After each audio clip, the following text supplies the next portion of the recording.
Bede saw the early history of the English primarily through the lens of religious transformation.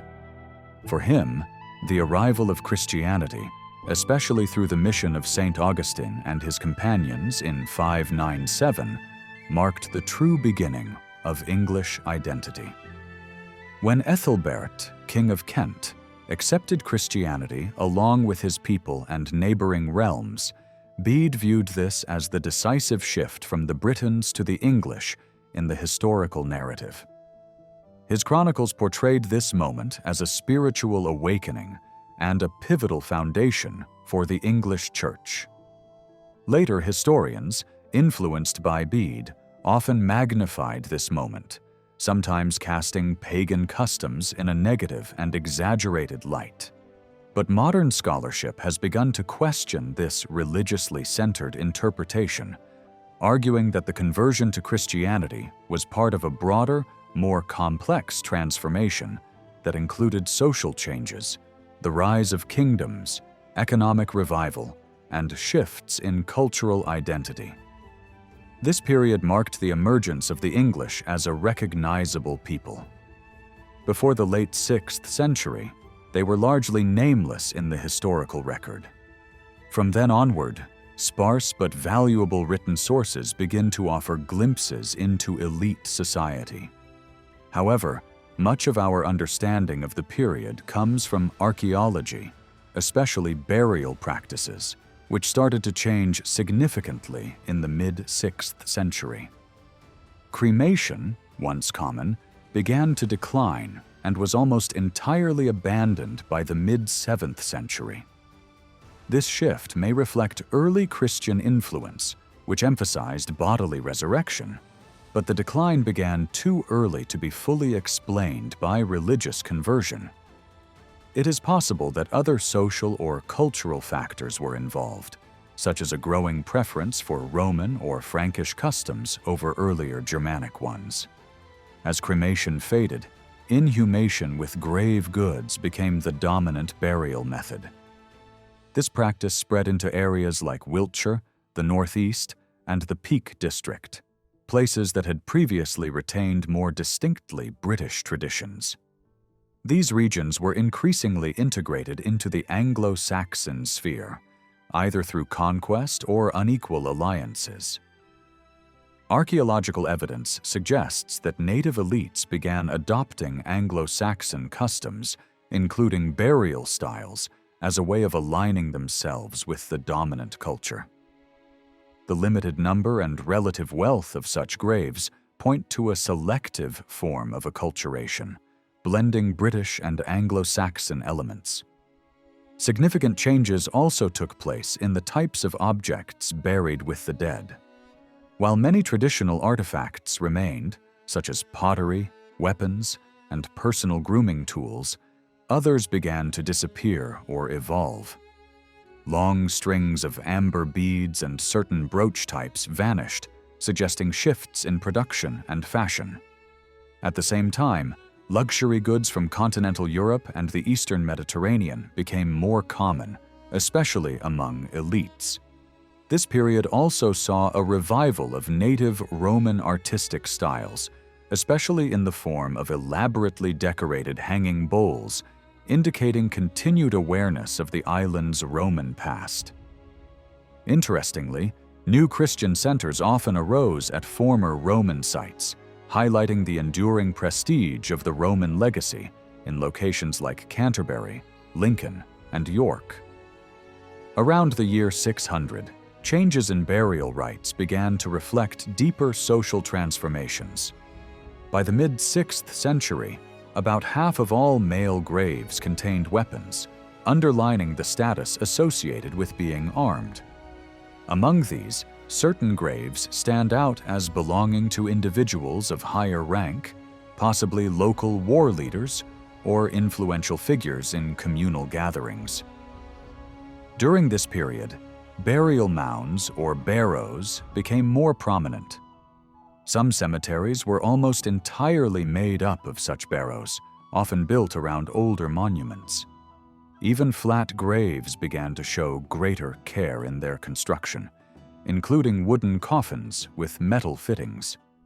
There was also a growing use of textiles to present the dead, and burials under barrows frequently included rare or high-status goods. These developments were first seen in East Kent and sites like Fingalsham and Eastry, later spreading across Anglo-Saxon England and replacing earlier burial customs. Outside Kent, 7th century graves are less visible, creating a gap in the record.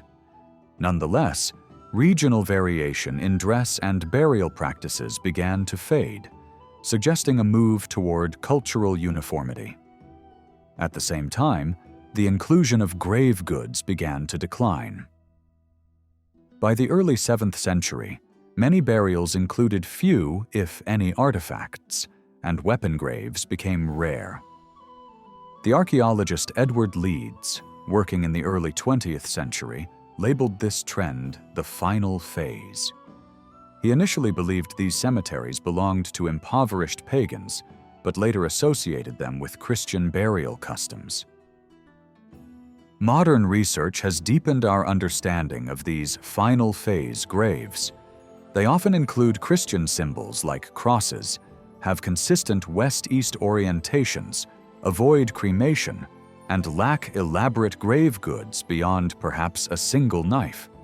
The clothing and jewelry styles also changed, and weapons largely disappeared from burial contexts. Some 6th century cemeteries were replaced by new ones, often closer to settlements.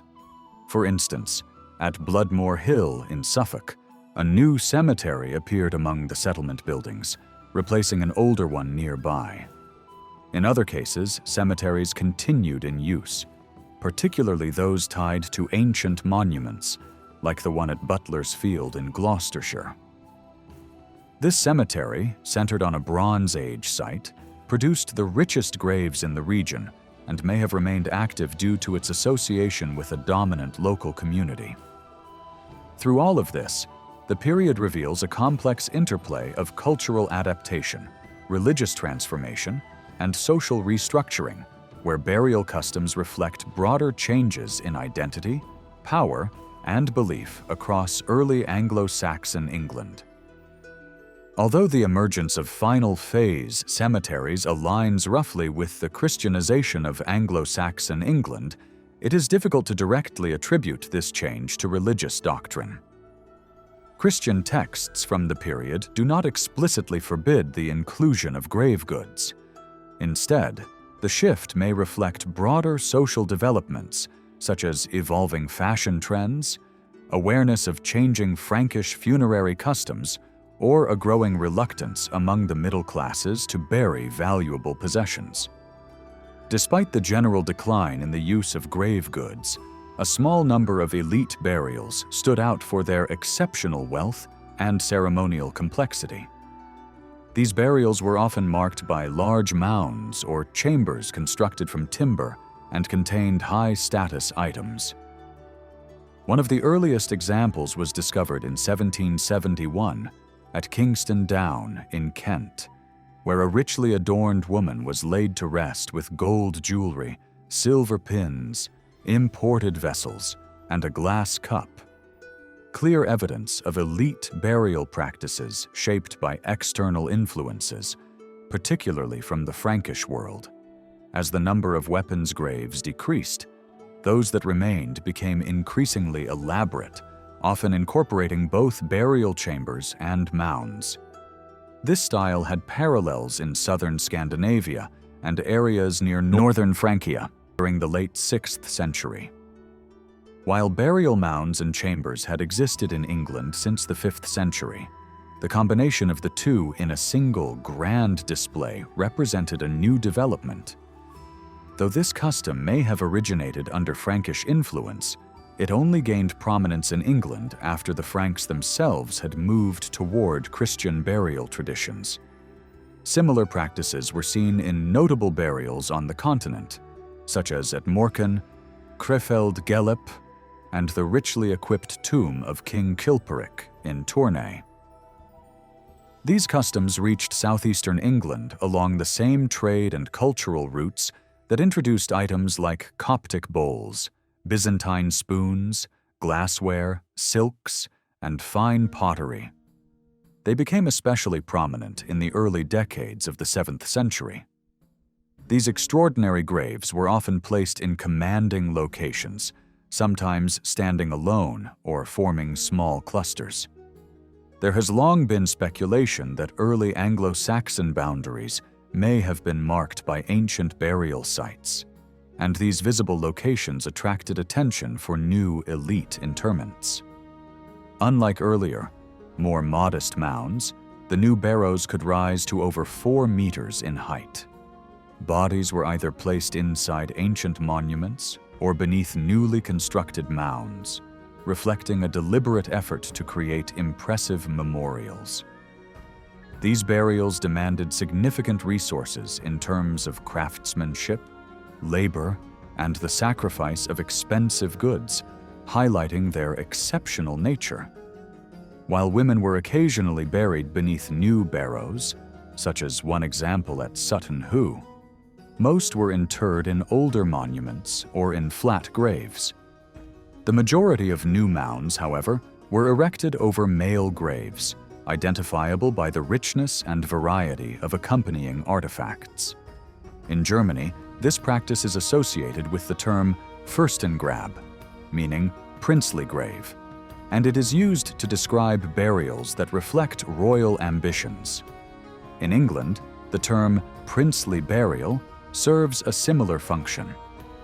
Although the English examples are typically less lavish than those found on the continent, they represent a notable evolution in funerary practice and indicate a more complex set of social rituals. Several of these high-status burials have been excavated across England. In 1883, a wooden coffin was found more than 6 meters below the summit of a large mound at Taplow in Buckinghamshire, containing fine weapons, glass vessels, fabrics, and other prestigious items. Another elaborate male burial was unearthed at Broomfield in Essex, within a timber chamber filled with bronze bowls, fragments of drinking horns, vessels, and weaponry. In 1862, a ship burial was discovered at Snape in Suffolk, beneath a barrow built within a reused Bronze Age cemetery.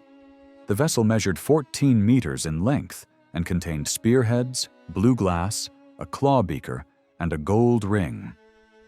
The most famous example, however, is the ship burial at Sutton Hoo, excavated beneath Mound 1. While Mound 2 also held a ship burial, it had been looted. Mound 1 remained largely intact despite natural decay. The 27-meter-long ship had been placed in a trench nearly 3.5 meters deep. Inside, archaeologists found an unmatched hoard of treasures, now displayed in the British Museum. The burial chamber at the center of the ship was lined with rich red and yellow textiles and filled with luxury items, ornate weapons, a mail coat, a uniquely designed helmet, Frankish coins in a purse, gaming pieces, drinking horns, and silver tableware. Scholars believe this may have been the tomb of King Redwald of East Anglia, based on both the richness of the goods and the estimated date of the burial, which aligns with his death in the 620s. His status as a powerful ruler may explain the grandeur of the burial.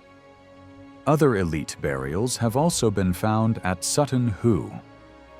Mound 17 contained the body of a young nobleman with a full set of high-quality weapons and a horse with an elaborately decorated bridle.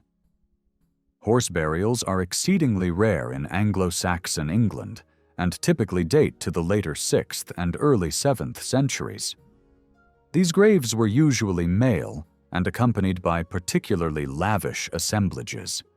Some barrows also covered cremations, many of which were accompanied by luxurious grave goods, further highlighting the diverse and evolving burial practices among the elite during this transformative period. The grand burials at Sutton Hoo did not appear in isolation. Before the construction of the National Trust Visitor Center nearby, excavations revealed an earlier cemetery that included both cremations and inhumations, many beneath small mounds. Some of these burials clustered around a prehistoric barrow, suggesting a long-standing focus on this sacred landscape. This burial ground was active from the mid-6th century into the early 7th century and contained a number of warrior graves, possibly reflecting the rise of a powerful kin group. However, once the elite mounds of Sutton Hoo came into use, these lesser burials stopped, marking a shift in the social significance of the site. Sutton Hoo is one of the few places where archaeological findings nearly align with historical accounts, while elsewhere, the identities of those buried remain unknown. Some place names, such as Taplow or Wilmslow, may hint at individuals once buried beneath the mounds, but these are rare glimpses. Across the broader region, the most opulent graves coincide with the early phases of Christian influence, perhaps serving as a form of resistance to the new faith. After the 620s, these elite burials quickly faded, replaced over time by Christian burial customs that spread gradually across different regions, diminishing earlier ways of expressing status through death. Strikingly, these lavish princely burials were almost entirely confined to southeastern England. In contrast, even though Northumbrian cemeteries yielded many well-furnished graves, they do not show signs of the same extraordinary wealth. An exception might be the helmet burial at Benty Grange in Derbyshire, suggesting a high-status warrior, yet details about elite burial practices in Mercia and Wessex remain unclear.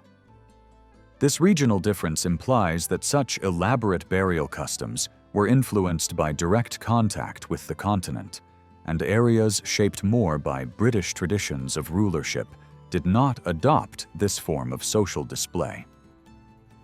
Interestingly, where royal lineages included individuals with British names, princely burial appears absent altogether.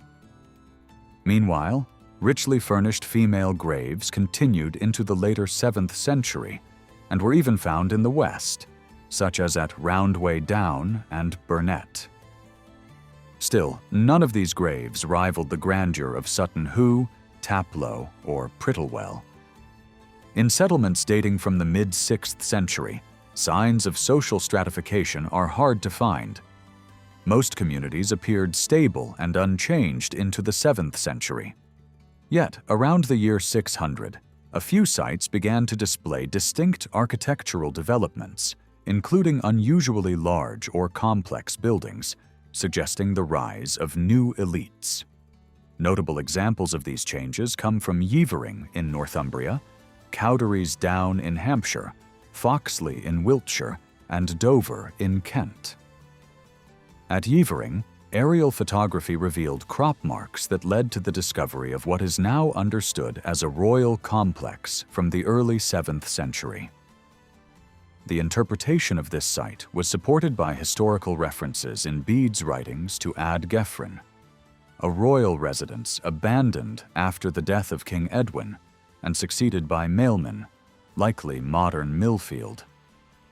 The landscape around Yeavering was already rich in history, with an Iron Age hill fort and an ancient henge dominating the area.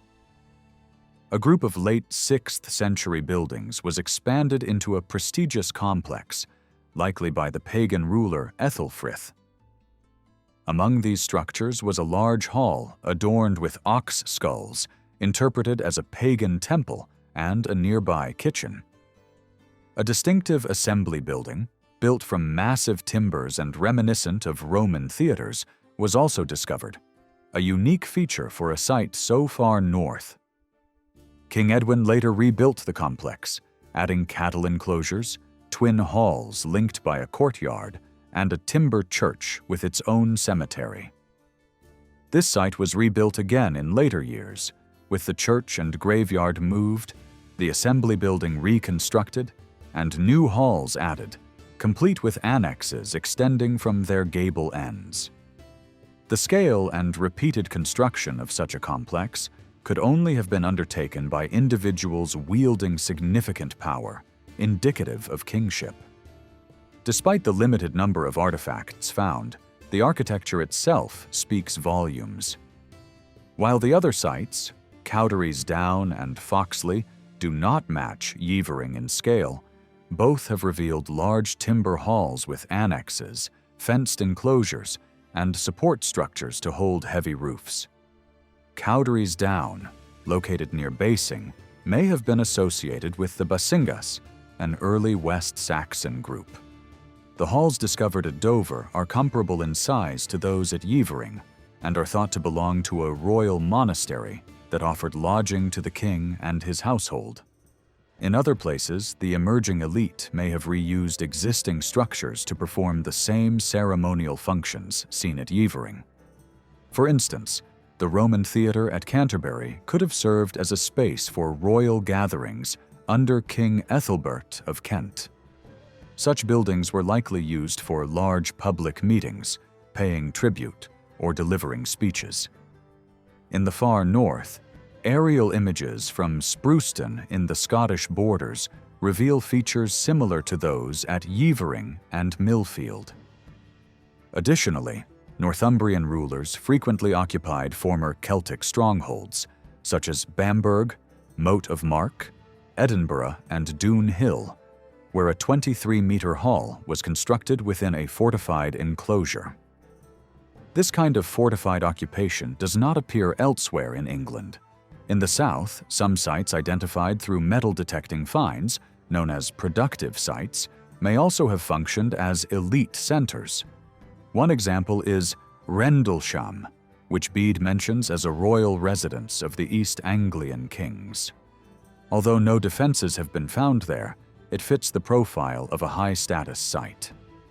Taken together, evidence from both cemeteries and settlements shows the gradual rise of social hierarchy and the development of kingship in late 6th and early 7th century England. These transformations are further supported by historical sources, which offer additional insight into the emergence of centralized power during this period.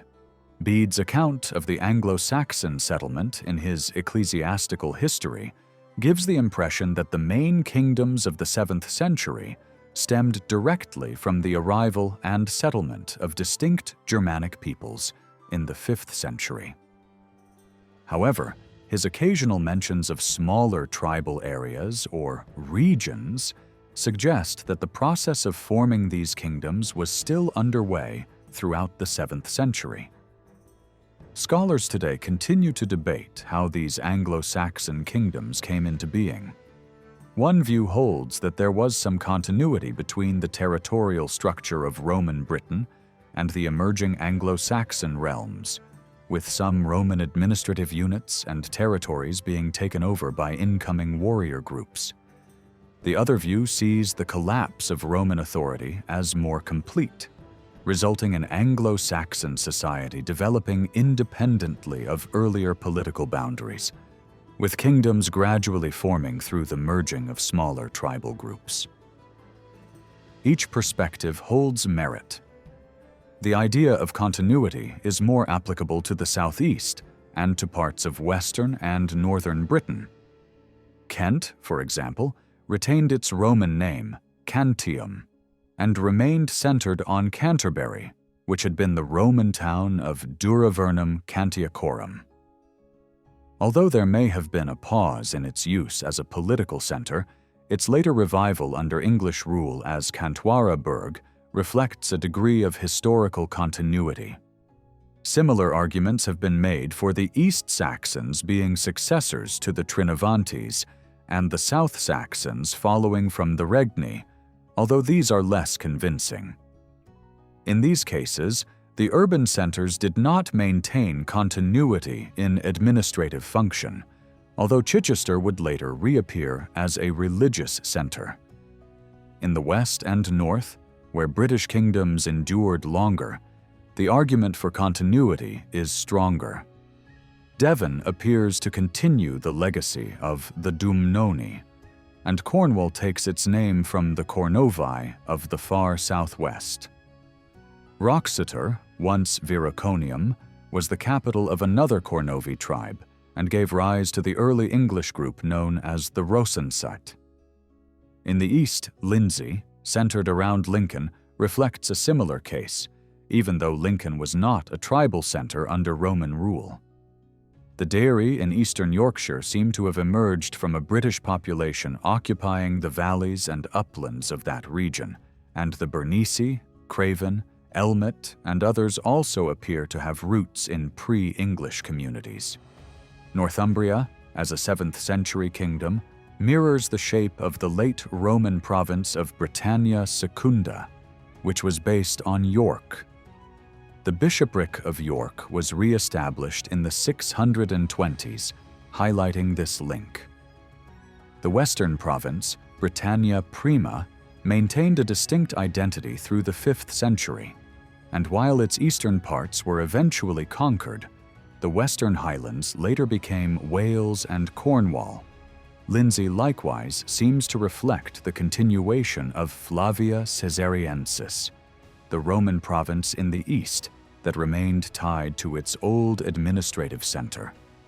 The name Mercia, meaning border people, may also reflect its location along a former Roman frontier.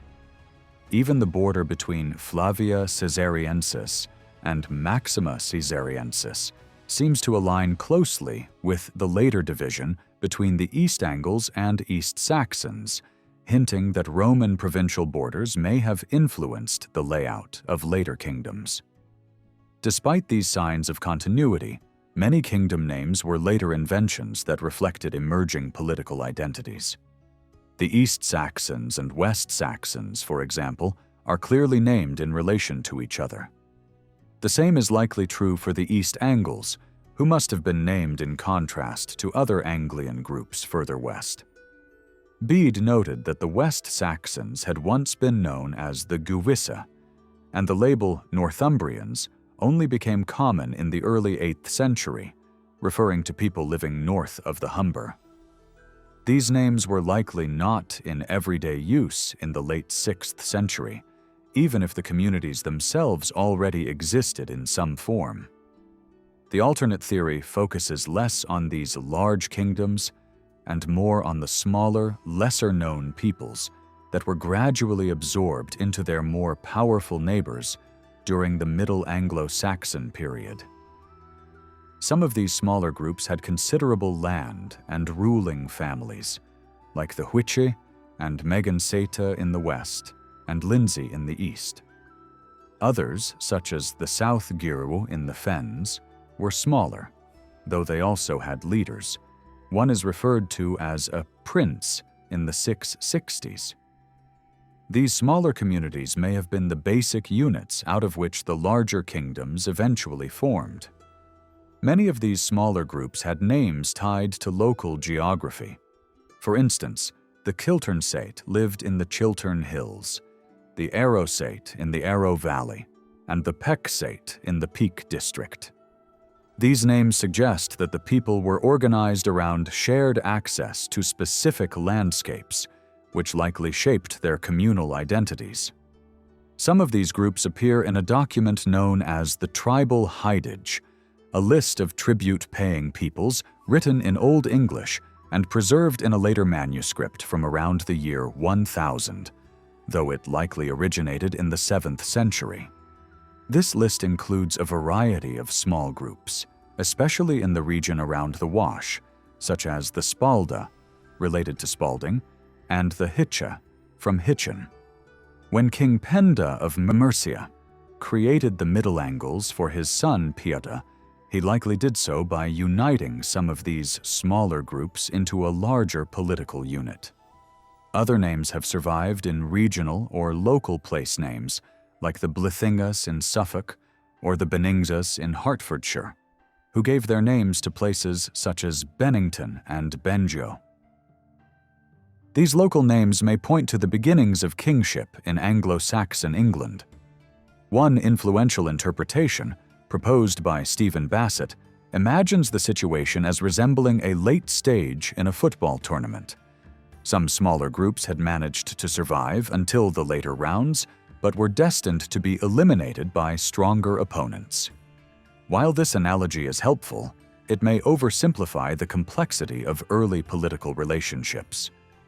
There's an underlying assumption that kingship always emerged through the organization of territory and through conquest. However, real-life dynamics were likely more nuanced. If the tribal hidage was truly a tribute list, it suggests a level of equality in tribute paying, even though the amounts varied, indicating differing levels of power. Smaller groups likely relied on stronger neighbors for protection, rather than existing as fully independent entities. A good example is the Isle of Wight, which was under the protection of Mercia and its allies, the South Saxons, before being taken by the West Saxons in the 680s. A close analysis of Bede's writing shows that he referred to kingdoms by their peoples rather than their territories. He spoke of the East Angles, the Mercians, and so on. Bede clearly understood where these peoples lived, but his focus was on the social ties that bound communities together, not just the land they occupied. The very word king comes from a root meaning kinship, not territory. This suggests that early kingship in England was tribal in nature, centered on personal allegiance to a ruling family and shared group identity, rather than being based on Roman-style ideas of territory and borders. In early Anglo-Saxon society, the bond between a king and his people was based on mutual support. His followers pledged loyalty, and he, in turn, offered them protection. At the center of this relationship was the king's war band, composed not only of his kinsmen and local allies, but also of men from outside his tribe, who joined him purely out of allegiance. Many future rulers likely started with support within their native territory, but this was not essential. For instance, Cadwalla of the West Saxons gained prominence during his exile in the Weald during the 600s and 80s. From there, he gathered enough strength to invade South Saxon territory, defeat their king, and later assume control over the West Saxons. Such stories suggest that aspirants could rise to power even without direct control of land, relying instead on networks of allies and supporters both within and beyond their native regions. Kingship in Anglo-Saxon England seems to have emerged from the close connection between tribal communities and accomplished military leaders. From the late 6th century onwards, some of these war leaders accumulated enough resources, prestige, and followers to turn their temporary dominance into something more enduring. The elaborate princely burials discovered in the southeast, such as those at Sutton Hoo, likely belonged to these early figures and their families. These leaders were not confined by the bounds of their original tribes.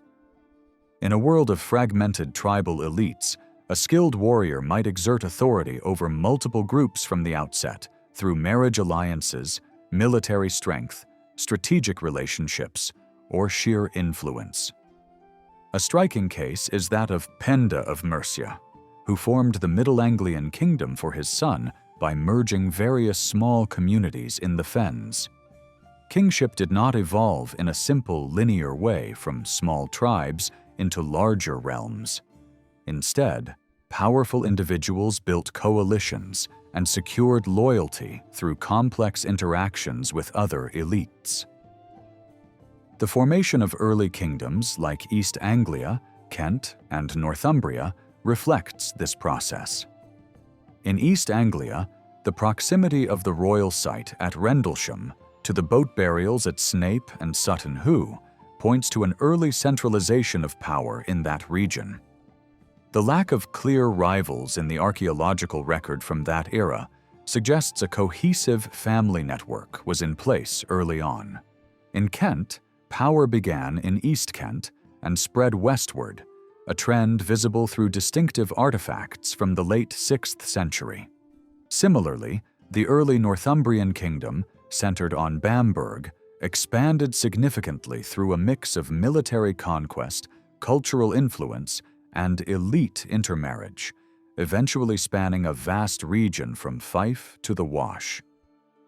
An essential aspect of kingship formation is the idea of overkingship, or imperium, as described by Bede. While he often blurred the distinction between a king's personal rule and broader imperial influence, he clearly understood that some rulers held sway over others. The West Saxons, for instance, had multiple sub-kings who sometimes ruled independently.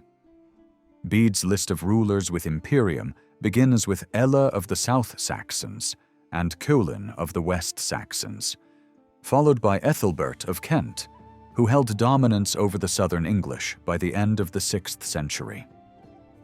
This hierarchy implies that kingship and overlordship were already functioning by the 560s, well before the emergence of lavish burials associated with elite status. Even earlier references to kingship appear in foreign accounts. The Byzantine historian Procopius, writing in the mid-6th century, mentioned that the island of Brittia was inhabited by 3 large groups, each ruled by a king: the Angles, Frisians, and Britons. While Procopius relied on second-hand sources and included some mythical elements, his mention of kings suggests that political leadership among the Anglo-Saxons was established earlier than archaeology alone would indicate. If this is true, then grand burials may have marked a cultural shift, perhaps tied to the advent of Christianity, rather than the beginning of kingship itself.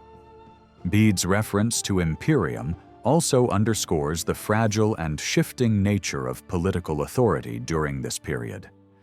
The kings he listed came from different dynasties and regions, indicating that overlordship was not a fixed institution, but something that changed with military success, alliances, and reputation.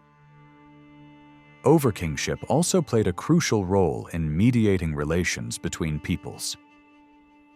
When Penda invaded Northumbria in 642, he led an alliance of 30 war bands commanded by noble or royal leaders, many from subordinate kingdoms. Acknowledging another king's authority in war, paying tribute, arranging dynastic marriages, or deferring to them on religious matters were all expressions of such unequal relationships. The inclusion of smaller groups like the Spalda in the tribal hidage shows they relied on continued protection from these dominant leaders. War posed a constant threat to minor elites, and defeat often led to exile or extinction. In Northumbria, several rulers, such as Edwin, Oswald, and Ecgfrith, died in battle, while others like Hereric and Oswin were assassinated. Genealogies offer further insights into how kingship emerged. Bede's writings and other early lists, dating from around 800, include lineages that stretch back to figures like Hengest, the legendary Saxon leader. However, in Kent, the name Oisc, Hengest's supposed son, was more influential, as the Kentish dynasty called itself the Oiscingas. Historical names such as Eormenric, Octa, and Oisc suggest that Kent's royal line likely originated in the early 6th century. The region's strong ties with the Frankish world may explain the early consolidation of kingship there. Other dynasties appear later. The Mercians traced their roots to Ical, but the first historically verifiable figure is Penda in the early 7th century. Their names are found in many place names in the southwest Midlands, suggesting a local origin. In Bernicia, Bede listed Ida as the kingdom's founder, reigning around the mid-6th century. East Anglia's royal family, the Wulfingas, traced descent from Wulfa, grandfather of King Redwald, who died around 624. The names in these genealogies reveal a diverse cultural landscape. Some, like Eormenric, may reflect Gothic influence. Others, like Ethelbert or Sigibert, show Merovingian ties. Several names are British or Celtic in origin, such as Cerdic, Penda, and Cadwalla, suggesting that early Anglo-Saxon elites adopted naming customs from neighboring cultures. Even among clerics noted by Bede, such as Bishops Chad and Cedd, British names appear, hinting at a blending of traditions. These genealogies may reflect alliances or marriages between Anglo-Saxon leaders and local British elites, pointing to a fusion of tribal leadership with warrior authority. Though this interpretation relies on a mix of archaeology and later written sources, it provides a meaningful framework to understand how kingship developed. The evidence suggests that most kingdoms were established during the mid-6th century, with Kent being an early example shaped by external influences from the Frankish realm. Elsewhere, kingship emerged from dynamic relationships between ambitious leaders, tribal groups, and local British authorities. The concept of kingship likely drew inspiration from neighboring societies, such as the Franks, the Eastern Roman Empire, and native Celtic realms. Kingship developed within a flexible and layered system of tribal relations, where some leaders managed to rise above others and assert authority through various means. These included tribute payments, military alliances, oversight on royal marriages, and influence over religious practices. This complex structure allowed rulers with different levels of power and resources to coexist. Sometimes, a single battle could reshape the political landscape far beyond the battlefield. One such example was Redwald of the East Angles defeating Ethelfrith of Bernicia around 616 by the River Idle. This not only made Redwald a dominant figure in the south, but also enabled his ally Edwin, who had spent years in exile, to take control of the north. The rise of kingship also marked a shift away from a system that depended largely on plundered wealth. While raiding remained important, rulers increasingly sought more stable income sources. With the decline of imperial land taxes during earlier centuries, kings began reasserting their right to a share of local production and labor. Royal courts moved through their realms, receiving food and supplies from villages, and rural communities were expected to maintain roads, bridges, and important buildings in return. As kings and elites gained more control over land and wealth, the lower class, once known as the ceorls, began to lose status. Over time, the word ceorl came to mean a common, unfree peasant. By the later 600s, large estates held by kings, nobles, and increasingly church leaders supported hundreds of dependent families. One king, Oswiu of Northumbria, was known to reward his warriors with land grants, effectively using a land-based economy to secure loyalty and service across generations. Alongside this growing control over resources, kings also improved trade routes, making travel safer and stimulating commerce. By the late 500s, a pottery industry had already emerged in Leicestershire, serving the needs of high-ranking patrons. Craftsmen, supported by the elite, produced fine goods that reflected new styles and foreign influences, especially at sites like Sutton Hoo. By the early 600s, some of the first dedicated trading settlements began to appear in Kent. Ports like Dover, Sandwich, and Fordwich acted as gateways for goods and ideas from the continent. Some of these items arrived through trade, others through personal networks connecting Anglo-Saxon elites with their European counterparts. English goods have been found as far away as northern France, and English slaves were known to be present on the continent. Exports likely included metal, wool, and agricultural products. With the growing stability of royal households, merchants began to find more consistent opportunities for trade.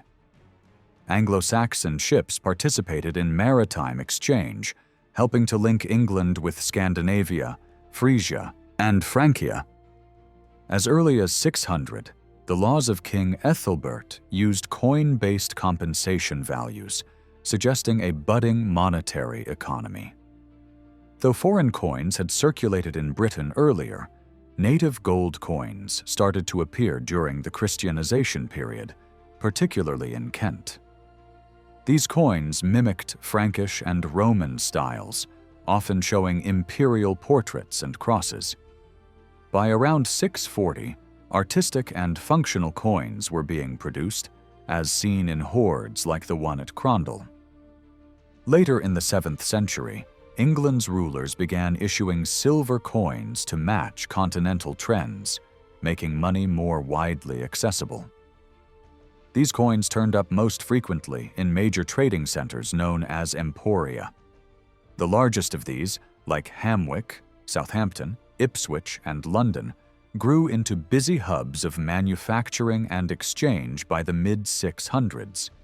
Each covered tens of hectares and thrived into the early 700s.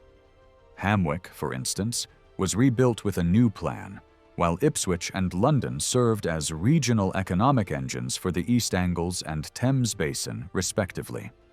Smaller trading spots, like North Ferriby near the Humber or Fishergate outside York, also emerged during this period. Beyond these hubs, other locations also participated in trade, particularly those with high coin losses, possibly elite residences, churches, or regional markets. Sites such as Flixborough in Lincolnshire and Bawsey in Norfolk yielded foreign pottery and exotic materials, including whale bones, indicating extensive trade networks even deep inland. Around the year 700, trade was expanding rapidly. New industries like pottery flourished, particularly in Ipswich, where locally made jugs and cooking pots were shipped throughout southeastern England. Some traded goods may have traveled thousands of kilometers, including spices, incense, and silk. Even Bede, upon his death, gifted items such as pepper and incense, luxuries from distant lands. Excavations have turned up Indian Ocean cowrie shells, Chinese and Byzantine silk, elephant ivory, and bronze vessels from the eastern Mediterranean. These rare items likely flowed through the Emporia, while local products, textiles, metal goods, slaves, and food moved in the opposite direction. Archaeological finds of loom weights hint at widespread cloth production. At the Emporia, artisans worked in bone, antler, and metal, producing everyday objects like buckles and tools in large numbers. By exporting surplus goods, England's elite could afford the luxury imports that helped define their status and power. Meanwhile, by around 600, traditional distinctions in regional dress and jewelry began to fade. New fashion trends, especially those influenced by Kent and the Franks, spread throughout England. These included changes in burial customs and the adoption of new artistic styles, such as the intricate garnet inlaid goldwork seen in the Staffordshire hoard and Sutton Hoo. While many of these influences came from the continent, local Celtic traditions also played a role, as seen in decorative bronze bowls and other grave goods. Kent and Sussex were particularly shaped by Frankish influence, and continental sources occasionally describe southeastern England as politically connected to the Frankish world. Between 575 and 581, Bertha, a Frankish princess, married Ethelbert of Kent. At the time, Ethelbert was not yet king, but this marriage, likely arranged by Frankish royalty, helped him rise in status and eventually dominate other English rulers. Bertha, coming from the most powerful royal family in Western Europe, brought with her both Christian values and experience in royal governance. Her presence introduced new ideas of rule, structure, and faith, marking the beginning of a deep transformation in the political and spiritual life of early medieval England. Archaeological evidence offers only limited insight into the religious beliefs of the early Anglo-Saxons. Some gold bracteates found mainly in 6th century eastern Kent hint at possible links to northern Germanic cult practices, suggesting a cultural connection between Kent and Scandinavia. Certain symbols stamped into cremation urns, such as swastikas, may have held religious meaning. However, England lacks the carved wooden idols that have been recovered from bogs in Denmark and Germany.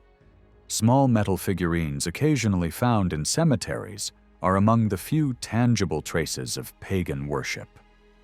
Before the arrival of Christianity, the absence of a writing tradition left little record of the native religion. Later, Christian authors, disapproving of pagan customs, chose not to preserve them. Still, Bede's writings include fragments of older beliefs, such as the English names of months. April, for instance, was called Eosterminath, likely reflecting a seasonal festival or goddess, perhaps the origin of the word Easter. November, or Blodmaneth, referred to the slaughtering of livestock before winter, while December and January were both named Julie, pointing to midwinter celebrations. The year was said to begin on December 25th, known as Modrenecht, or the Night of the Mothers, possibly marking a solstice festival. Days of the week also preserve the names of gods: Tuesday for Tu, Wednesday for Woden, Thursday for Thunar, and Friday for Freya, alongside celestial bodies like the moon and the sun. The pagan worldview included a wide range of spiritual beings, from major gods and goddesses to elves, spirits, and the dead. The core purpose of religious practice was to gain divine favor and secure well-being, a concept tied to the Old English word hall, meaning health or luck. Sacrifices, including animals and occasionally humans, were believed to win the favor of supernatural forces. Reports from continental writers suggest human offerings may have occurred.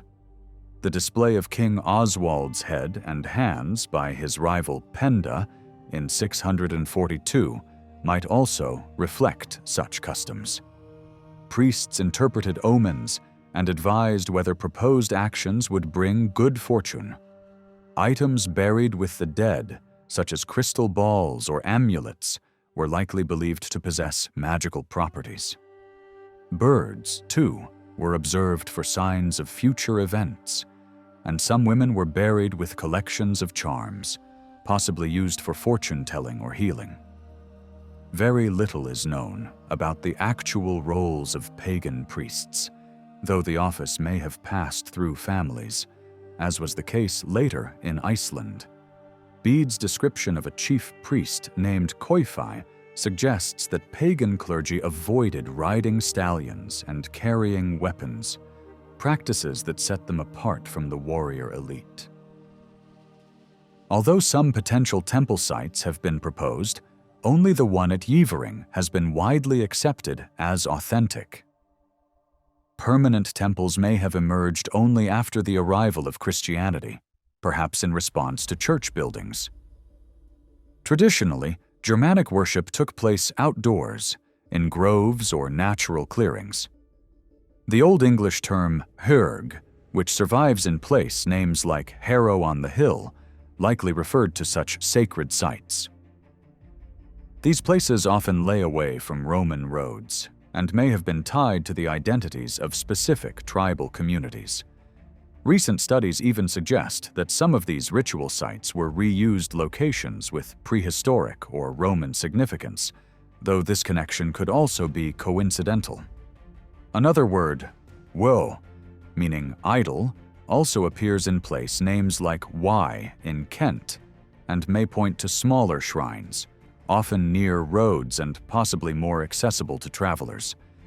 These sites might have involved different gods, rituals, or groups than the more isolated hyrg locations. The names of gods also live on in English geography, with places like Wednesbury and Woodensborough reflecting Woden, and Thundersley referencing Thunor. Tales of mythic figures remained influential even after the spread of Christianity. One famous example is the Frank's casket, a carved whalebone box that depicts scenes from the legend of the smith god Wayland and his brother Eagle, showing that such stories were still meaningful in the 7th century. These mythological associations extended into the landscape as well. Wayland's Smithy, an ancient burial mound in Berkshire, and Wansdyke, meaning Woden's Dyke, illustrate how sacred meanings were attached to natural and man-made landmarks. Later, as Christianity took hold, these associations shifted, with older pagan landmarks sometimes renamed after the devil, such as Devil's Dyke in Cambridgeshire. Some hilltop sites like Harrow and Wednesbury eventually became locations for churches, suggesting they may have originally been sacred to pagans. Bede wrote of a shrine at Goodmanham that may have occupied the future site of a parish church. Pope Gregory even advised missionaries to cleanse and reuse pagan shrines rather than destroy them, which may explain such transitions in some places. Despite this, names that reference pagan religion are scattered sparsely across southern and central England. They appear mostly to the east of Dorset and below a line running from Lichfield to Ipswich. Notably, these names do not align closely with known burial sites, and regions such as East Anglia, East Yorkshire, and Lincolnshire show few such traces. Rather than indicating the original locations of shrines, surviving names may simply reflect where old names managed to persist, often at the edges of missionary activity. Pagan religious life focused less on belief and more on ritual acts aimed at securing tangible benefits for individuals and communities. These traditions were deeply woven into everyday life, visible in war customs, storytelling, public assemblies, law, medicine, and the farming calendar. In societies across Europe, tensions often arose between emerging monarchies and existing religious elites. Similarly, in Anglo-Saxon England, the rise of Christian kings offered rulers the chance to oversee and reshape religious practice. Christian priests operated under royal protection and worshipped at sites chosen by the monarchy. As a result, it appears that the shift toward Christianity was driven in large part by royal initiative, aligning the new faith with the growing power of the kings. The story of England's conversion to Christianity is often told through the lens of Bede's ecclesiastical history, a narrative that places significant emphasis on the role of Rome. Bede wrote for his own contemporaries, beginning his account with Pope Gregory the Great's efforts to launch and support the mission led by Augustine. He quoted papal letters extensively, portraying the Pope as a central figure in the early stages of the English Church. Augustine arrived in Kent in 597, quickly baptized the king, and established himself at Canterbury with royal support. Encouraged by this early success, additional bishoprics were founded at Rochester and London. However, after the deaths of Gregory, Augustine, and King Ethelbert, the mission faced setbacks. It was revitalized when Paulinus succeeded in converting King Edwin of Northumbria in the 620s, prompting Bede to shift the focus of his story to the north. The death of Edwin in 633 created another crisis, but a fresh wave of Christianity emerged under King Oswald, who had been exiled to the monastery of Iona. Influenced by the Irish and Scottish form of the faith, Oswald introduced a new model of Christian practice that led to the establishment of Lindisfarne as a key religious center. This Celtic style of Christianity expanded through Northumbria and central England, reaching even Essex. Bede's third book is largely dedicated to the northern mission, celebrating figures such as King Oswald and Bishop Aidan. Eventually, Bede recounts how King Oswiu of Northumbria brought the English Church under the authority of Canterbury by presiding over the Synod of Whitby in 664, which unified different strands of Christianity in England. Following this unification, the elderly Greek bishop Theodore was appointed by the Pope to lead the English Church. He arrived in the late 660s, accompanied by Hadrian, an African abbot. Together they sought to impose order on a disorganized religious landscape. Many dioceses were too large, and few bishops were in place. Under Theodore's leadership, the church was restructured, dioceses divided, doctrine clarified, and episcopal authority strengthened. For Bede, this period, from 668 to 690, represented a golden age for both the church and royal power in England. It was during this time that Bede himself was born and raised, his monastic home of Monkwearmouth Jarrow having been founded under the patronage of King Ecgfrith, a staunch supporter of Roman Christianity. Bede's admiration for this era ran deep, and so did the connections of his sources.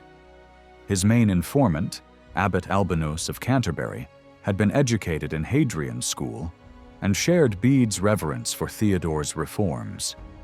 The reorganization of the church under Theodore also rekindled interest in Rome and the legacy of Gregory the Great.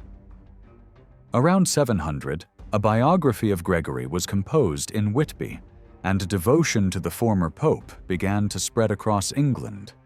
Pilgrimages to Rome became more common, and the life of Wilfrid, written shortly after 710, emphasized the authority of the papacy by recounting Wilfrid's multiple visits to the Holy City. Bede's writing reflects this resurgence of Roman influence alongside his own respect for Gregory's teachings.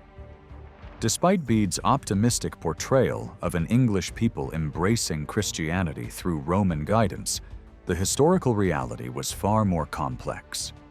Augustine's mission had already stalled by around 616, shortly after King Ethelbert's death. With the withdrawal of bishops from London and Rochester, Canterbury stood isolated and vulnerable. Although the conversion of King Edwin in the north brought temporary hope, York too was abandoned after his death, leaving only a deacon named James to maintain a Christian presence. Later papal efforts, such as the mission of Bishop Birinus, operated independently of Canterbury. During the 630s and 640s, communication with Rome faded, and the death of Archbishop Honorius in 653 threatened to bring the entire mission to an end. As his successor was not appointed for over a year, modern historians have begun to question Bede's Rome-centered narrative, suggesting that the influence of the Franks and Gauls was more significant than previously acknowledged. Irish missionaries, too, are now credited with being more effective evangelists than their Roman counterparts. Others point to the possible role of native British Christians in shaping the religious transformation of England.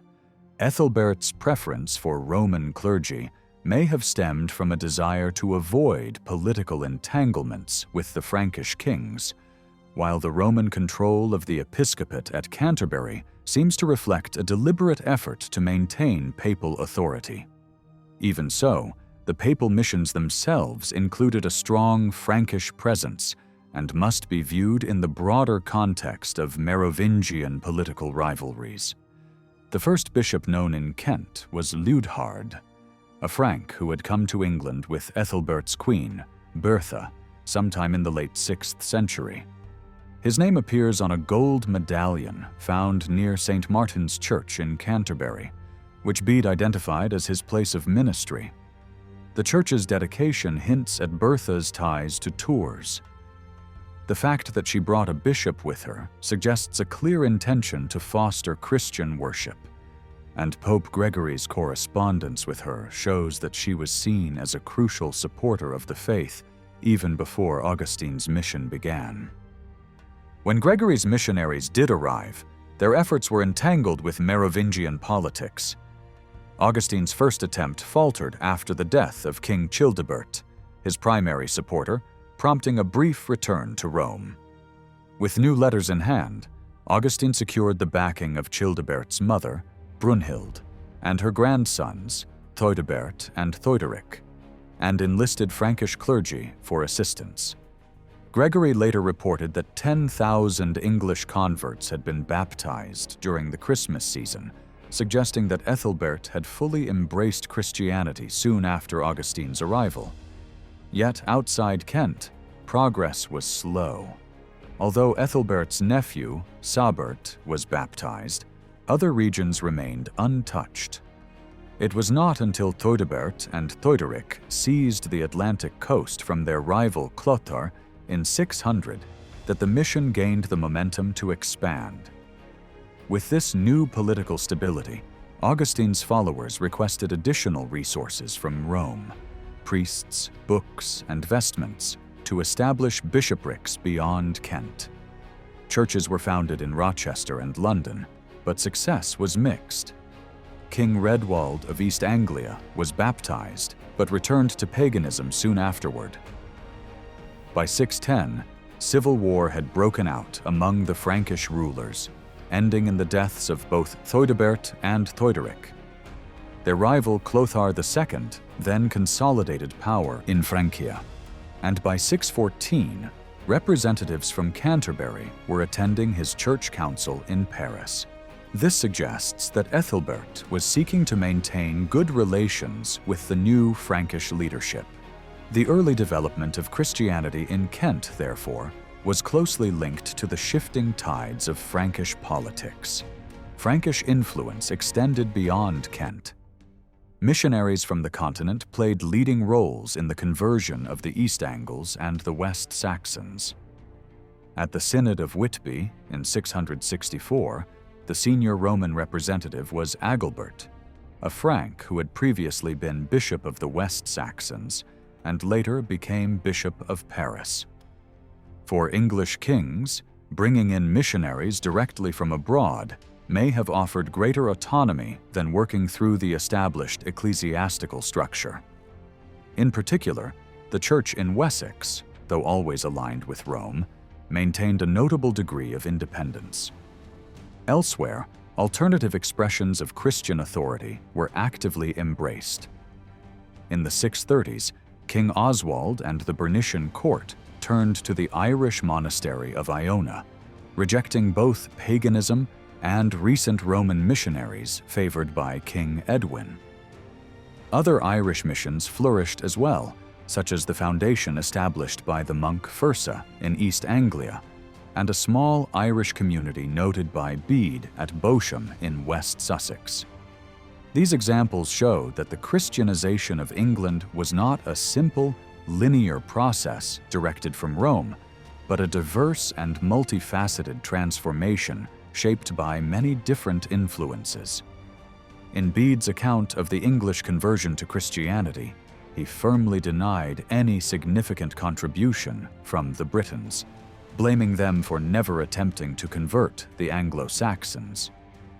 Yet the situation in parts of Western England, particularly the West Midlands, suggests otherwise. The mix of widespread English place names with few pre-Christian burials indicates a more complex process, possibly involving Britons converting the incoming Angles. This opens the possibility that many individuals labeled as Anglo-Saxons in the West and North were actually British Christians. The Christian mission from Iona, which expanded through Northumbria and Mercia, would likely have welcomed such converts. However, when Theodore restructured the church in the later 7th century, he treated both Britons and Scots as heretical. This aggressive policy contributed to a rapid and widespread assimilation of Britons into Anglo-Saxon identity, making it harder to distinguish between the two groups. Before this shift, British Christianity may have had a strong influence on English religious life, especially in the West from regions like Galloway and Cumbria, extending down to Somerset and Devon. Although most of the evidence has faded, some signs remain, such as church dedications like St. Elphin's and British ecclesiastical terminology preserved in place, names like Eccles. There are also archaeological signs of Christian practices in sites like Lincoln, pointing to a religious continuity well into the 6th century. Despite their silence on the matter, Catholic chroniclers may have intentionally ignored the British roots of certain church foundations, making the surviving evidence all the more valuable. Even in eastern and southern England, British Christian traditions might have persisted longer than traditionally acknowledged. The appeal of Christianity to Anglo-Saxon rulers wasn't rooted in admiration for Britons, who were socially inferior in their eyes. Rather, Christianity offered political and cultural tools that helped strengthen royal authority. Its Roman connection made it especially attractive. Church building and Christian burials were already established practices in Francia, and the English rulers followed suit in the early 7th century. More than just a religion, Christianity came with a literate culture that introduced new symbols of kingship. Biblical models from both testaments offered a divine endorsement for rule, legal reform, and governance. Clerical patronage allowed kings to codify laws and communicate more effectively across their territories. The earliest surviving English law code, attributed to King Ethelbert, was likely written during Augustine's lifetime and represents a significant development in royal administration. Christianity also allowed kings to project their power more deeply into their realms. Through monasteries and churches, they could establish enduring presences in remote or contested areas. These institutions standardized religious practices across kingdoms, ensuring that prayers were offered for the king in every church. Religious ceremonies further reinforced social hierarchies, often underlining a dominant king's position over lesser rulers. For instance, King Oswald acted as godfather to King Cynegils of the West Saxons, highlighting his higher status. Similarly, Oswiu leveraged religious influence in Northumbria, using monastic foundations as both spiritual and political tools, even to atone for royal crimes and to prepare for war. Bede's writings subtly reflect a broader royal effort to frame Anglo-Saxon England as a new Roman space. While not always explicit, Bede often portrayed English rulers as adopting Roman customs. His praise for Ethelbert's law code as written in the Roman style and his depiction of King Edwin's ceremonial standards mirror Roman political symbolism. These efforts weren't merely about faith. They were part of a conscious strategy by kings to elevate their status and consolidate power. The decline of local dynasties like the Huici, whose ability to grant land became increasingly constrained by Mercia, illustrates how this centralization worked in practice. Powerful rulers used the church as a political tool in subordinate kingdoms by appointing loyal bishops. This allowed them to extend influence across regions and integrate new territories. Ethelbert's control of bishops in London and Rochester helped him manage his wider realm. Oswiu followed a similar path, placing bishops in key areas to secure his authority over the East Saxons, Mercians, and other neighboring groups. Within their own domains, kings founded churches and monasteries that became centers of royal influence and often burial sites for elite families. Whitby, for example, was run by royal women and served as a dynastic mausoleum. Canterbury's monastery likewise became a burial ground for Kentish kings. These foundations created networks of royal churches tied to different family branches, consolidating both spiritual and political power. Christianity didn't just serve kings, it offered new opportunities to nobles and other elites. For some, the church became a preferred path to influence, wealth, and even political power, as seen with figures like Wilfrid and Cuthbert. Joining a religious house could also offer an escape from unwanted marriages or political troubles. Prominent clergy often came from wealthy families and established monasteries for themselves or their relatives. Erconwald, for example, founded religious houses for himself and his sister, possibly as part of the East Saxon royal line. Yet investing in the church came at a cost. Supporting warriors brought returns in loyalty and wealth, while religious patronage demanded permanent sacrifices. Building and maintaining churches or monasteries required land, treasures, books, and supplies.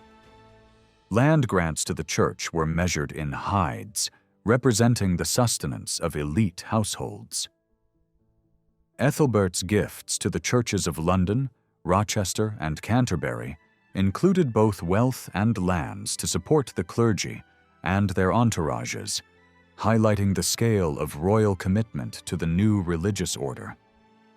In the year 655, following his victory over Penda, King Oswiu allocated land for the foundation of 12 monasteries, each with 10 hides. Later, the West Saxon king Cedwalla pledged a quarter of the Isle of Wight to Wilfrid, along with a portion of the spoils from his military campaigns. There was even a penitential rule attributed to Archbishop Theodore that directed a third of all plunder to be given to the church.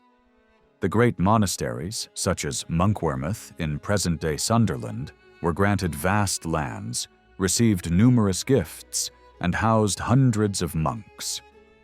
Although noble families eventually began founding monasteries of their own, especially from the late 7th century onwards, it was the kings who initially took the lead. They helped ensure the security of these new religious institutions by having their land grants recorded in written charters, creating bookland that was exempt from traditional inheritance laws. There has long been debate over how quickly England was converted to Christianity. Writers like Bede often gave the impression that once a king and his court were baptized, the entire population followed suit. But the reality was more complex. The last pagan Anglo-Saxon king, Cedwalla, was not baptized until 628, and that occurred in Rome. In truth, royal conversion was just the beginning, and the wider Christianization of society likely took many generations. Serious efforts to suppress paganism and build a large network of monasteries didn't truly gain momentum until the late 7th century. Although the church had become wealthy by the early 700s, some contemporaries worried that its spiritual quality had suffered in the process. A key step in establishing Christianity was training native clergy. Augustine is thought to have founded a school in Canterbury, and another was created by Felix in East Anglia during the 630s, though neither seems to have flourished early on. Ithamar, a bishop in Rochester, is often regarded as one of the first English-trained clergy, though his name hints at British rather than Roman influence. Another possible example is Thomas, who succeeded Felix and likely received training through practical clerical service.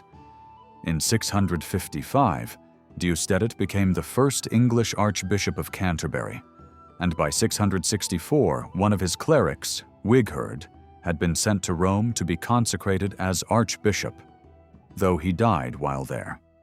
In the north, the pattern was somewhat different. Figures like Cuthbert were trained in the Irish monastic tradition, and many traveled to Ireland for further study. Others, such as Wilfrid and Benedict Biscop, sought education in Gaul and Rome. It wasn't until the 670s that southern England developed its own strong educational institutions under the guidance of Abbot Hadrian at Canterbury. This period produced respected scholars like Aldhelm and Bishop Wilfrid, both praised by Bede. The next generation included Bede himself, as well as Culfrith of Monkwearmouth and Tobias of Rochester, who solidified Christian learning in Anglo-Saxon England. Among these centers of learning, Monkwearmouth and Jarrow stood out. With a massive library and prolific writing, Bede helped shape English Christian scholarship. Under Abbot Culfrith, 3 grand Bibles were produced, the most famous of which, the Codex Amiatinus, survives in Florence. This work, crafted from over 1,500 calf hides and spanning more than 2,000 pages, showcases the wealth, ambition, and skill of English monastic scribes. Other impressive illuminated manuscripts, like the Durham, Echternach, and Lindisfarne Gospels, were also created during this time. The Lindisfarne Gospels, in particular, are credited to Bishop Eadfrith, a towering figure of the era. Literacy was likely widespread in the monasteries of early 8th century England, even in smaller houses. However, elaborate manuscripts were produced only at the most prestigious centers. Outside the church, literacy remained rare, though figures like King Aldfrith of Northumbria, who trained in Ireland, were notable exceptions. Still, the monastic population had grown significantly by this time. Many monks and clerks were literate, and some bishops, like Wilfrid, even educated noble children within their households. Certain monasteries, like Whitby and Barking, housed both monks and nuns, and some nuns were educated enough to correspond with scholars and missionaries. Art and sculpture also became forms of religious communication. Relief carvings were often painted and used to depict saints, biblical scenes, and Christian symbolism. These artistic traditions took root in the late 7th century, thanks to figures like Bishop Wilfrid, who brought continental influences to England. Sophisticated carved crosses, such as those at Ruthwell and Bewcastle, reflect the liturgical culture of the early 8th century. While direct evidence of surviving pagan practices is scarce, there are hints that they persisted for some time. King Ealdwulf of East Anglia, for example, reportedly recalled seeing Radwald's pagan temple still standing during his childhood in the 630 Northern Francia. or 640. Bede wrote of people turning to charms and amulets during plague outbreaks, and in the 670s, some East Saxons restored abandoned temples. Epidemics during the 660s and 680s tested both pagan and Christian faiths, and miracle stories in hagiographies attempted to address this spiritual crisis. Even into the 720s, Bishop Daniel of the West Saxons offered advice on converting pagans, suggesting that the challenge remained. Further evidence of lingering pagan traditions appears in a penitential text attributed to Theodore. This document condemned various practices, including sacrifices to spirits, ritual burning of grain, and women's incantations or divinations. Some of these customs may have been seen as superstitions rather than religious, but others were clearly rooted in pagan belief. Elderly individuals, raised before the spread of Christianity, likely preserved many of these rites. Women, too, may have continued certain healing traditions, possibly because the male-dominated Christian rituals excluded them. Furnished burials from the period show a strong female presence, perhaps reflecting these tensions.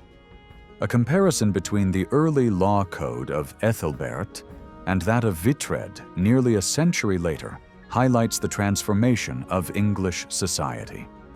While Ethelbert simply accommodated the clergy within existing laws, Whitred's code prohibited pagan rites, enforced Christian marriage, and observed Christian fasting rules.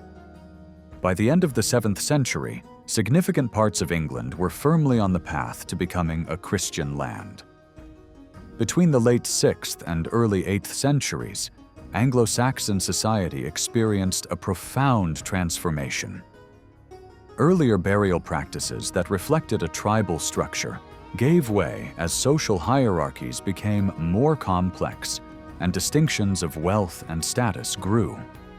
Cremation was gradually replaced by inhumation, and the way individuals were buried became more varied. A new type of burial emerged, often in different cemeteries, with few grave goods. These are known as the final phase burials. In southeastern England, lavish burials of elite individuals during the late 6th and early 7th centuries signaled the rise of powerful rulers and new political structures, while also showing resistance to the spread of Christianity. But this resistance soon faded. Over time, the elite began to shift away from traditional pagan burial customs and increasingly favored Christian inhumations, typically carried out with minimal grave goods and within church grounds. By the end of the 7th century, richly furnished graves became rare, and when they did appear, like the bed burial of a woman in Trumpington, they often included Christian symbols such as crosses. By around 730, this change in burial customs was nearly complete, with only isolated examples of older traditions appearing until the Viking Age. The rise of kingship brought with it sweeping cultural shifts. Scandinavian traditions gradually gave way to influences from Francia and the Eastern Roman world. At the same time, interest in the heritage of Roman Britain was renewed. Changes could be seen in clothing, decorative styles, and metalwork. Inspired by Frankish models, gold coinage re-emerged during the 7th century, especially in Kent, where it spread alongside Christian conversion. By around 675, silver pennies were being minted on a larger scale. New trade centers, or emporia, began to develop in this period. These were bustling places of exchange, manufacturing, and craftwork. Smaller yet productive sites also emerged inland, acting as local hubs for goods and services. Christianity spread rapidly during this era, carried by missionaries from Italy, Francia, the British Isles, and Irish Dalriata. By the end of the 680s, all major royal courts in England had converted. With Christianity came literacy, written records, and a new religious and political ideology that supported the authority of kings. Powerful rulers played a key role in this process. They provided land and wealth to support the church, which in return offered legitimacy and state-building tools. The establishment of kingship and the spread of Christianity went hand in hand, each reinforcing the other. At the start of this period, the Anglo-Saxon world was still largely pagan. But by the 730s, paganism had effectively disappeared as a major cultural force. Christianity had become deeply rooted, with monasteries, churches, and trained clergy providing a stable and organized religious structure. The Roman side of the church had won out over Celtic traditions like those of Iona, shaping the future of English Christianity. Although older beliefs hadn't entirely vanished, Christianity now defined how people viewed the world, their past, and their destiny. From 669, a single archbishop oversaw the English church until a second archbishopric was established at York in 735. Archbishop Theodore worked to divide large dioceses into more manageable ones. As a result, regions like Mercia and Northumbria came to have multiple bishops, while East Anglia and Wessex each had 2. Nonetheless, older tribal divisions still influenced the shape of these ecclesiastical territories. By the early 8th century, the Anglo-Saxon world had become thoroughly Christian and politically structured under powerful kings. While dozens of small tribal kingdoms once existed, by the 730s this number had been reduced to perhaps 7 dominant kingships. These absorbed smaller groups, turning them into provinces within larger realms. Despite this progress, even the most powerful Anglo-Saxon kingships remained small compared to their continental counterparts. The struggle between Mercia and Northumbria for dominance had yielded no clear victor. Northumbria controlled northern England and parts of southern Scotland, but never fully conquered the northern lands. Mercia held sway in central England. In the south, Wessex was Mercia's main rival, while other regions like Kent, Essex, East Anglia, and Sussex continued to maintain their own kingships, even if they were subject to Mercian power. The formation of a unified English state had not yet caught up with the cultural and religious unity taking shape. People still identified strongly with groups like the Angles, Saxons, Jutes, and Frisians. Local and regional identities remained important, even though a shared English language existed with only minor dialectical variations. However, the growing uniformity in burial practices and artifacts suggests an increasing sense of collective identity. By the end of the 7th century, Christianity provided a common cultural foundation, and the concept of an English church began to shape a broader sense of Englishness. This shift also led to the decline of the native British Church within English-controlled areas.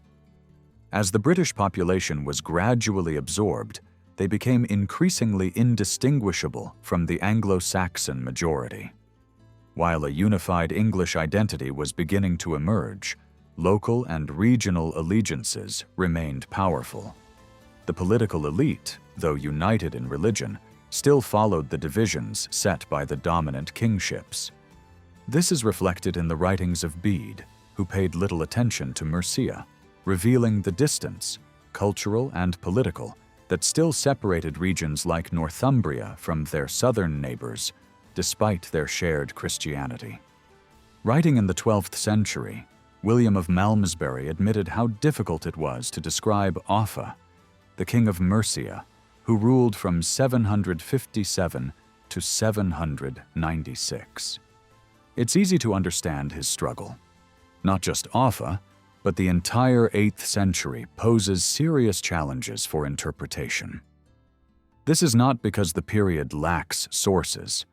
On the contrary, compared to earlier centuries, the 8th century is relatively well documented, with both written records and increasing archaeological evidence. The real issue is the absence of a unifying story that helps us connect and understand these fragments, something that Bede's work provided for the 7th century. Bede's ecclesiastical history gave coherence to earlier events and allowed later generations to piece together the meaning behind them. Even if we question his motives or interpretations, we still rely on the framework he created. No such narrative exists for the 8th century, making it harder to understand how events relate to each other and what they meant to the people who lived through them. From the 19th century onwards, historians have often described this era as the time of Mercian dominance. During these years, rulers of Mercia extended their control over much of southern England, absorbing or overpowering several Anglo-Saxon kingdoms. Scholars in the early 20th century, particularly Sir Frank Stenton, viewed this dominance as a step toward the political unification of England. The powerful overkingships of leaders like Ethelbald and Offa were seen as early attempts, albeit incomplete, at forming a single English kingdom, a goal finally achieved by the West Saxons in the 10th century. In more recent times, these interpretations have been revisited and revised. The idea of Mercian supremacy is now treated with more caution. Rather than viewing this period as a failed rehearsal for unity, it is better understood in its own context. Mercian authority was neither straightforward nor uncontested. The kingdom's influence rose and fell, and relationships with neighboring regions were often complicated and fragile. Using terms like hegemony or supremacy risks simplifying what was, in reality, a highly dynamic and unstable political landscape. Despite these uncertainties, Mercia remains central to any account of the 8th and early 9th centuries. Its rulers managed to accumulate considerable power and wealth, much of it by tapping into the shifting economy of the time. Trade expanded rapidly, and major urban trading centers, such as York, Ipswich, Southampton, and especially London, grew in both scale and complexity. Rural life was also transformed. Settlements were restructured, and many shifted to more fertile soils. Agriculture became more specialized, perhaps even geared toward supplying markets rather than merely surviving. Natural resources were more intensively managed, with evidence of fish traps and weirs found in rivers and estuaries, while texts mention greater efforts in salt production from springs. This growing prosperity, however, was not limited to the royal families. In fact, the church may have been the greatest beneficiary of the expanding economy. Between the late 7th and mid-8th centuries, many new monasteries were founded and generously endowed. Some grew so wealthy and influential that their landholdings rivaled those of small kingdoms. These institutions became centers of economic activity, learning, and religious innovation. But their success also sparked controversy. As monasteries became more involved in worldly matters and began to reflect the values of the aristocracy, many within the church expressed concern. Some bishops and reform-minded churchmen pushed for change, though with varying success. As these religious institutions gained power, they also became entangled in the political struggles of the time. Kings attempted to assert greater control over monasteries, seeing them as valuable sources of land and manpower. In response, bishops sought to defend ecclesiastical independence and expand their own authority, often sidelining the interests of individual monastic communities. One of the most intense conflicts erupted in the early 9th century between King Cenwulf of Mercia and Archbishop Wulfrid of Canterbury. They fought bitterly over the control of key monasteries in Kent, and in the end, neither emerged victorious or untarnished. Although Mercia plays a central role in how we understand the 8th century today, this emphasis is somewhat misleading when we consider the actual historical sources that have survived. Outside of charters, there is a striking absence of Mercian-authored texts. Unlike Northumbria or Wessex, Mercia left behind no equivalent to Bede's Ecclesiastical History or the Anglo-Saxon Chronicle. It is possible that Mercian kings did produce legal codes. King Alfred later claimed to have used one attributed to Offa when drafting his own laws. But if such texts ever existed, they have not come down to us. One possibility is that Alfred may have been referring instead to reports from papal legates who visited England in the 780s. This lack of Mercian written records means that many important events from the reigns of kings, like Ethelbald and Offa, are known only through accounts produced in other kingdoms. As a result, our view of these rulers has been shaped largely by external observers, such as Boniface from Wessex or Alcuin from Northumbria. While these writers were not necessarily hostile to Mercia, faced with this gap, historians have often turned to better documented periods and places, like 7th century Northumbria or 9th century Wessex, for comparison, trying to fill in the blanks by analogy. It is understandable to take this approach, especially given how many texts have been lost to time, particularly during the Viking attacks of the 9th century. But the absence of Mercian sources might also reflect something deeper about how that kingdom operated. Power in Mercia may have been exercised differently in ways that did not produce the same volume or kind of written documentation. Their dominance may not have been marked by cultural self-promotion, but by practical governance that left fewer literary traces. Moreover, Mercia's influence over southern England in the 8th century was not without precedent. During the previous century, kings like Penda and Wulfhere had already demonstrated significant reach and authority beyond their core territory. The reason this earlier power is less well remembered is likely because Bede's narrative, focused on Northumbria, downplayed Mercia's role. Yet even in the early 8th century, kings like Ethelred, Coenred, and Ceolred exercised influence over regions such as the Hwicce, parts of Middlesex, Surrey, and perhaps even Essex, as shown in surviving charters. What makes the Mercian supremacy of the 8th and early 9th centuries particularly notable is not necessarily how much territory they controlled, but how long their dominance lasted and the way it was exercised. The reigns of Ethelbald and Offa were unusually long, giving them time to consolidate power and manage their realm effectively.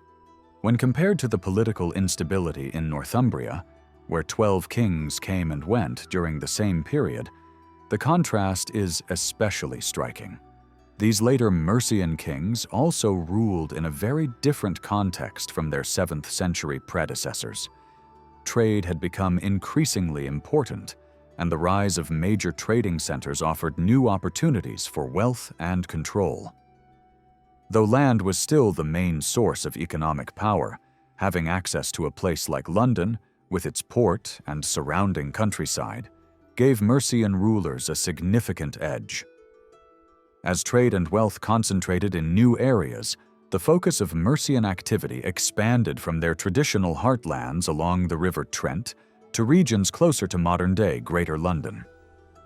Lichfield, Repton, and Tamworth remained important, but charters show a growing presence farther southeast. Christianity, too, had reshaped both the structure and the ideals of kingship. Literacy made it possible to organize royal resources more efficiently and to extend the king's authority through documents and law.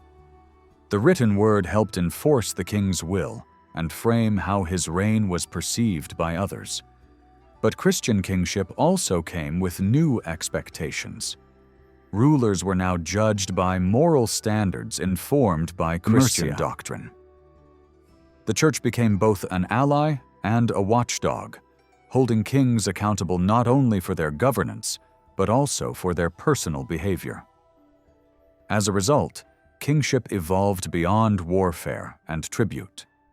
Monarchs were now expected to protect justice, support education, fund religious institutions, and serve as defenders of the faith. The alliance between royal power and Christian ideology offered new tools for leadership, but it also placed greater responsibilities on those who wore the crown. In this new world, a king's legacy was shaped not only by what he conquered, but by how he ruled in the eyes of both his people and the church. After ruling Mercia for nearly 3 decades, Ethelred, son of Penda, stepped down from the throne in 704 and entered monastic life at Bardney in Lincolnshire. His departure led to a brief succession by his nephew Coenred, and then by his son Ceolred. During Ceolred's reign, a distant relative from another branch of the royal family, Ethelbald, lived in exile. While in exile, Ethelbald developed a connection with Guthlac, a fellow Mercian of royal blood who had chosen the life of a religious hermit near Crowland. Guthlac reportedly foretold Ethelbald's rise to power, which may have served as a form of support from both Guthlac and the East Anglian court. In 716, Ceolred's death opened the path for Ethelbald to seize the throne. However, His influence truly expanded after the death of Witred of Kent in 725 and the abdication of Ine of Wessex in 726. These events enabled Ethelbald to become the most prominent ruler in southern England. Bede later described him as the Overking of all regions south of the Humber. This title found echoes in Ethelbald's own documents, most notably the charter known as the Izmir Diploma from 736. In this record, he is described as king not only of the Mercians, but of all the lands known collectively as the South English. Another title given to him in the same context was King of Britain, though it's unclear whether such lofty claims came from Ethelbald himself or were the work of ambitious scribes. These titles appeared rarely and were largely confined to records from Worcester. More commonly, Ethelbald was simply referred to as King of the Mercians. His authority south of the Humber seemed to focus on a specific region rather than the entire south. The strongest influence he exerted extended from the Trent Basin in the Midlands down toward London, following the old Roman road of Watling Street. He maintained firm control over the Whitchy region, where its rulers were relegated to lesser status as sub-kings. Ethelbald also held direct power over Middlesex and London, as evidenced by several toll exemptions granted to religious institutions there. The strategic importance of London as a major trading hub was not lost on him, and he appears to have taken full advantage of its economic potential. He even pushed the Mercian frontier outward into areas like Berkshire, Wiltshire, and Somerset, encroaching on West Saxon territory. Nonetheless, Ethelbald's dominance was not absolute. In many southern regions, his presence was minimal, and his influence was distant at best. Kings in Kent continued issuing land grants without any acknowledgement of the Mercian king. Ethelbald's presence there was indirect, often limited to endowing religious houses in Kent with privileges such as land or toll exemptions. The archbishops of Canterbury during his reign were often drawn from Mercian-controlled areas, possibly reflecting his reach into the region, though the extent of his influence remains unclear. In places like Sussex, East Anglia, and Essex, concrete evidence of Ethelbald's involvement is scarce. His annexation of Middlesex and London came at the expense of the East Saxon kings, but beyond that, his actions remain elusive. His dealings with the kings of Wessex were more visible, likely because more documentation from Wessex has survived. Ethelbald expanded into their lands, and his relationship with King Cuthred of Wessex was marked by both conflict and cooperation. Although they clashed on several occasions, they also campaigned together against the Britons in 743. Overall, while Bede portrayed Ethelbald as a powerful southern overlord, the reality may have been more symbolic, involving tribute and nominal recognition rather than complete domination. North of the Humber, Ethelbald's actions were even more limited. He led 2 raids into Northumbria in 737 and 740, the latter occurring while King Eadbert was away fighting the Picts.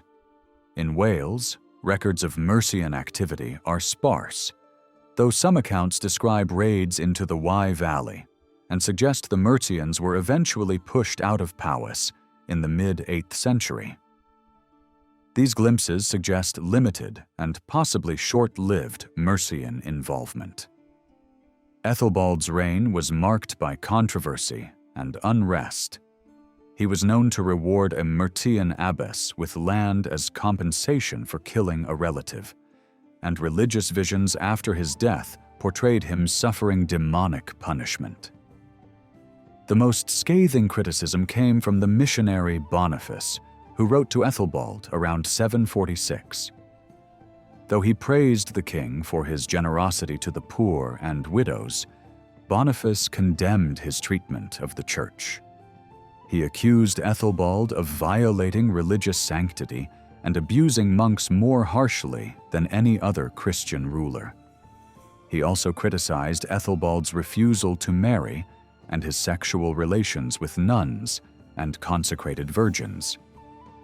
Without other surviving Mercian sources, Boniface's account has strongly influenced how Ethelbald is remembered. However, different interpretations are possible. While his relationships may have clashed with church ideals, marriage was not the only acceptable practice for kings at the time. Elevating a wife could empower her family politically, so Ethelbald may have avoided formal unions to maintain control over internal Mercian dynamics. If this was a conscious political choice, he would not have been the only Christian ruler to make it. Whatever the reasons behind his controversial behavior, Ethelbald's rule appears to have sparked resentment. His long reign ended abruptly in 757, when he was murdered at night by members of his own bodyguard. He was laid to rest in the church at Repton, possibly in a crypt constructed during his lifetime that later became a royal burial site. The motives for his assassination remain unclear. His longevity may have alienated former allies, as suggested by changing names in his charter witness lists. It's uncertain whether his short-lived successor, Bjornred, played a role in his death. In any case, Bjornred was quickly overthrown by Offa, a cousin of Ethelbald and grandson of Eonwulf, a man who had benefited greatly under the previous king. Offa faced considerable resistance in securing his claim to the throne. One chronicle describes his rise as a violent conquest, and a later charter implies that he only fully assumed kingship in 758. During this period of instability, much of Ethelbald's control over the south was likely lost. Wessex may have reclaimed regions like Berkshire and parts of the Thames Valley, while the Welsh appear to have regained ground in Powys. In several ways, the reign of Offa bears a strong resemblance to that of Ethelbald. His core area of influence remained centered in the Mercian heartlands and extended along a corridor that stretched southeast towards London. By the 780s, Chelsea had become a key location for his activity. Like his predecessor, Offa understood the importance of international trade and made efforts to oversee it effectively. This is evident in a letter from Charlemagne, in which the Frankish ruler urged Offa to ensure the quality of English goods and promised protection for English merchants operating in Frankish territories. Despite these similarities, Offa differed greatly from Ethelbald in other respects. He made a deliberate effort to use the ideological tools offered by Christianity to legitimize and strengthen his rule. He appeared particularly influenced by evolving ideas of Christian kingship taking shape in the royal courts of the Carolingian world. Offa's control over other Anglo-Saxon kingdoms also went further than that of Ethelbald. By the 780s, he had dismantled the independent royal houses of Kent, Sussex, and the Wyche. In Sussex and the Wyche, some former royal family members may have remained in positions of local leadership, though no longer as kings. In Kent, Offa seemed to prefer appointing trusted Mercian nobles to govern on his behalf.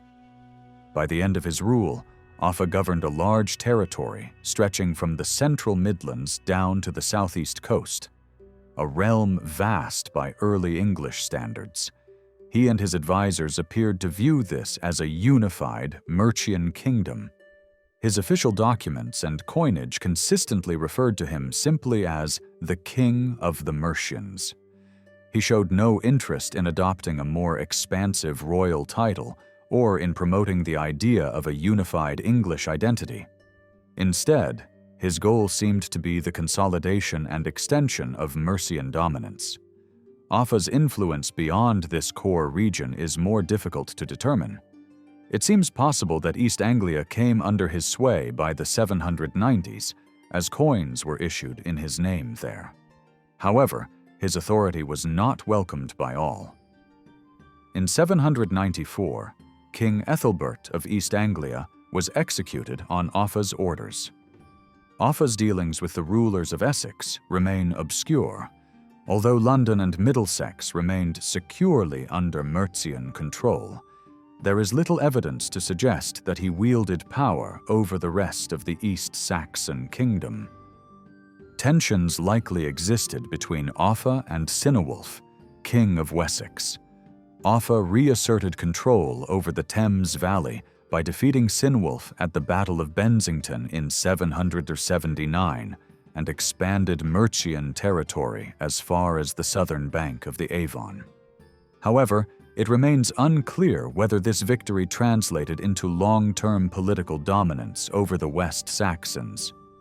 Relations appeared to improve with Cynewulf's successor, Beorhtric, who married Offa's daughter, Edbur.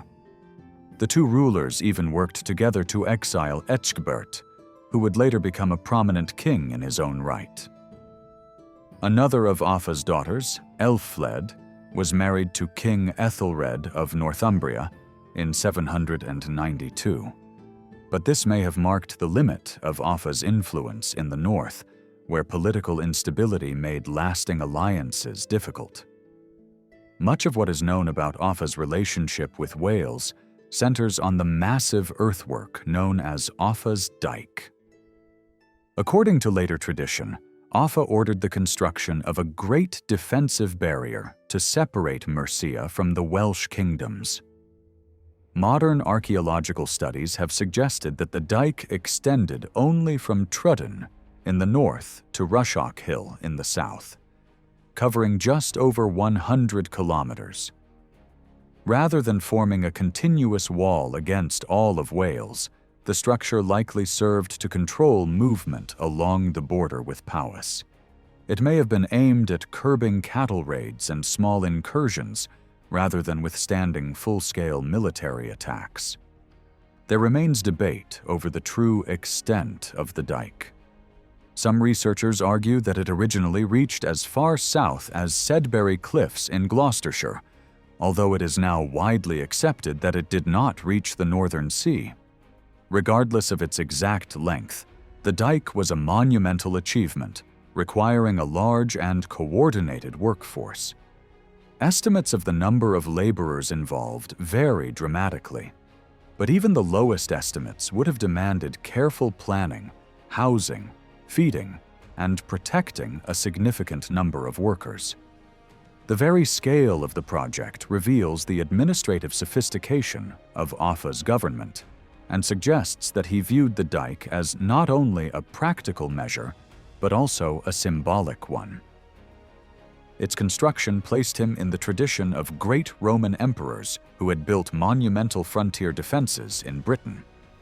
Despite his formidable presence within the British Isles, Offa's interactions with Charlemagne highlight both his ambitions and his limitations.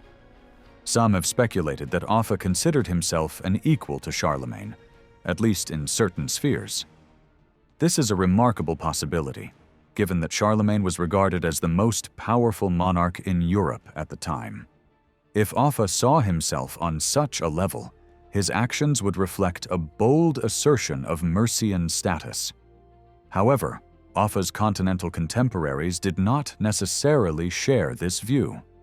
When Charlemagne sought to arrange a marriage between his son and Offa's daughter, Offa countered by requesting that Charlemagne's daughter be given in marriage to his own son, Ecgfrith. Charlemagne took offense at this suggestion, interpreting it as an overreach. In response, he imposed a trade embargo against English merchants. Offa retaliated with his own embargo against Frankish traders. The incident made one thing clear. While Offa may have aspired to equality with the Frankish emperor, in the eyes of continental rulers, Mercia remained a kingdom of lesser standing. By the mid-700s and 90s, diplomatic and commercial relations between Offa and Charlemagne had been re-established. Charlemagne sent 2 letters to Offa around this time, addressing a variety of matters. Although the Frankish ruler referred to Offa as his beloved brother and dearest brother, Such formal expressions were part of diplomatic custom, rather than genuine signs of equality. The way the two rulers were titled in these letters made this imbalance clear. Charlemagne referred to himself as, "by the grace of God, King of the Franks and Lombards, and Patrician of the Romans," while Offa was simply called King of the Mercians. This contrast seems intentional, emphasizing the difference in their political standing. Even the gifts that accompanied Charlemagne's letters served to reinforce this hierarchy. In one case, Charlemagne sent Offa a sword described as Hunnish, a prestigious item taken during his campaigns against the Avars in Pannonia. While the sword was undoubtedly valuable, it was the kind of gift a superior might offer to a loyal follower. Records from the Frankish realm note that the spoils of the Avar treasury were distributed among trusted nobles and clergy. Offa appears to have been included in this circle, but not as an equal. Though Charlemagne recognized Offa's significance and treated him with respect, there is little to suggest that he ever viewed him as his peer. Charlemagne's later coronation as emperor in 800 only widened the gap in their status, marking the Frankish ruler as a figure of far greater power and ambition than Offa could match. Even though Offa's standing did not rise to the level of Charlemagne's, he seems to have been influenced by the evolving ideas of kingship taking shape in the Carolingian world. Tracing direct influence is difficult, as the flood of political and theological writings produced by Charlemagne's court finds only faint reflections in Mercian culture. Any similarities may have resulted from shared traditions rather than deliberate imitation.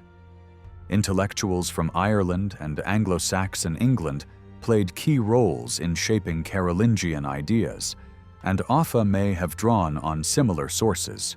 One area where a clear link appears is the practice of royal anointing. In 787, Offa had his son Ecgfrith anointed as his co-ruler, likely by Hygebert, who served as bishop of the newly established archbishopric at Lichfield. This marked the first time an Anglo-Saxon ruler was ceremonially anointed in such a way, likely inspired by the papal anointings of Carolingian kings and their heirs, which had begun decades earlier. These rituals, based on Old Testament examples like Samuel's anointing of Saul, presented kings as divinely chosen leaders. They also echoed the spiritual symbolism of baptismal anointing, highlighting a ruler's transformation and sacred status. Elsewhere, signs of Carolingian influence are more ambiguous. On some of his coins, Offa is depicted with a curled hairstyle, reminiscent of depictions of King David. While this may reflect Carolingian efforts to associate Charlemagne with biblical figures, it's also possible that Offa drew on existing Anglo-Saxon traditions, where David had long served as a model for Christian rulers. Thus, the resemblance may have had local roots rather than foreign inspiration. What is clear, however, is that Offa, like the Carolingians, sought to use Christianity to support and legitimize royal power. He emphasized the religious and moral foundations of kingship, particularly in his efforts to secure the succession of his son.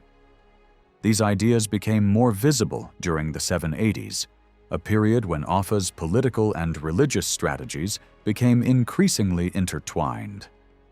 In 786, two papal representatives, George of Ostia and Theophylact of Todi, traveled through Anglo-Saxon territories, meeting with kings and religious leaders, including Offa. Their mission was to correct abuses and restore proper conduct across the kingdoms. Though their decrees applied broadly, some of their pronouncements would have been particularly advantageous to Offa. One decree emphasized that kings were the Lord's anointed, reinforcing the significance of Ecgfrith's consecration the following year. Another warned that no one born of adultery or incest should inherit royal power, a declaration that would support Offa's dynastic claims. Offa had made a deliberate effort to project an image of moral and dynastic legitimacy. Unlike Ethelbald, who had avoided marriage and attracted criticism for his personal life, Offa followed a policy of open and formal monogamy. His wife, Cynethryth, was a prominent figure at court. She frequently appeared in royal documents as Queen of the Mercians, and coins were even minted bearing her name, an extremely rare honor for a woman in early medieval Europe. Her active role in governance is reflected in contemporary letters, one of which describes her as too busy with royal duties to respond to correspondence. Another writer refers to her as mistress of the royal household, indicating her considerable authority. Cynethryth's high status helped affirm the legitimacy of her marriage and the rightful claim of her son to succeed his father. In contrast to Ethelbald's avoidance of formal unions, Offa's family structure presented a carefully cultivated image of dynastic stability.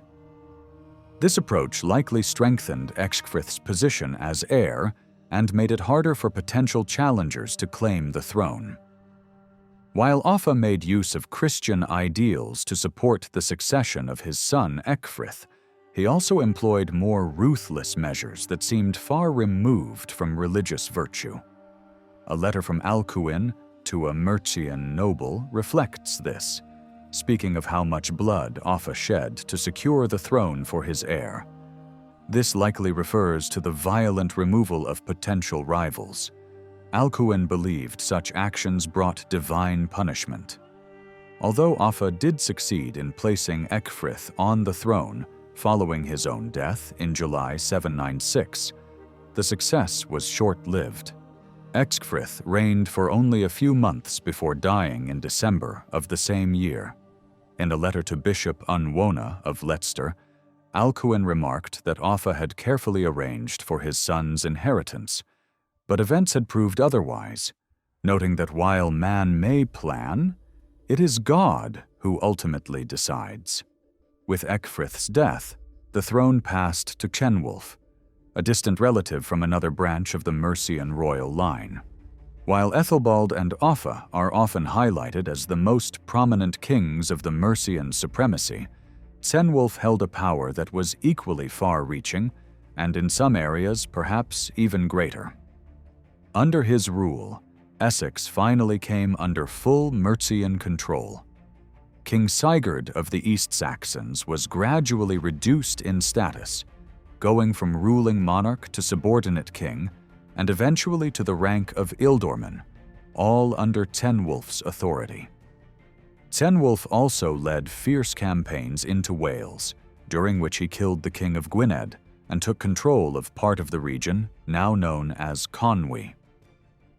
During the short reign of Ecgfrith, or shortly afterward, both Kent and East Anglia appear to have broken away from Mercian control. In East Anglia, local coins began to be minted in the name of King Edwald, suggesting the re-emergence of native leadership. However, Cenwulf soon brought the region back under his control, reclaiming the mint, and with it, likely the political structure. In Kent, a claimant named Edbert Prane took the throne, expelled the Mercian-appointed Archbishop Ethelherd, and likely attacked Canterbury. Edbert had previously been forced into exile during Offa's reign and had spent time in Charlemagne's court. At some point, he had also taken religious vows, which technically disqualified him from becoming king. At Cenwulf's request, Pope Leo III excommunicated him in 798, condemning him as a defector from the church. That same year, Cenwulf invaded Kent, captured Eadbert, and brought him back to Mercia in chains, where he was blinded and mutilated. Perhaps recognizing the difficulties of ruling Kent directly, Cenwulf installed his brother Cuthred as a subordinate king. maintaining control through family ties. It was during Cenwulf's reign, however, that deeper problems began to surface, issues that would ultimately weaken Mercian dominance south of the Humber. The turning point came in 802 with the death of Bortric, King of Wessex, and the rise of Ecgbert, who had spent time in exile. Almost immediately, the Mercians launched an unsuccessful raid into Wessex, signaling the beginning of a shift in power between the two kingdoms. Wessex's growing strength certainly posed challenges, but part of Mercia's difficulty lay in how it managed subordinate territories. Even though Cuthred ruled Kent under Cenwulf's authority, there's little evidence that Cenwulf was personally involved in Kentish affairs. This indirect approach continued after Cuthred's death in 807.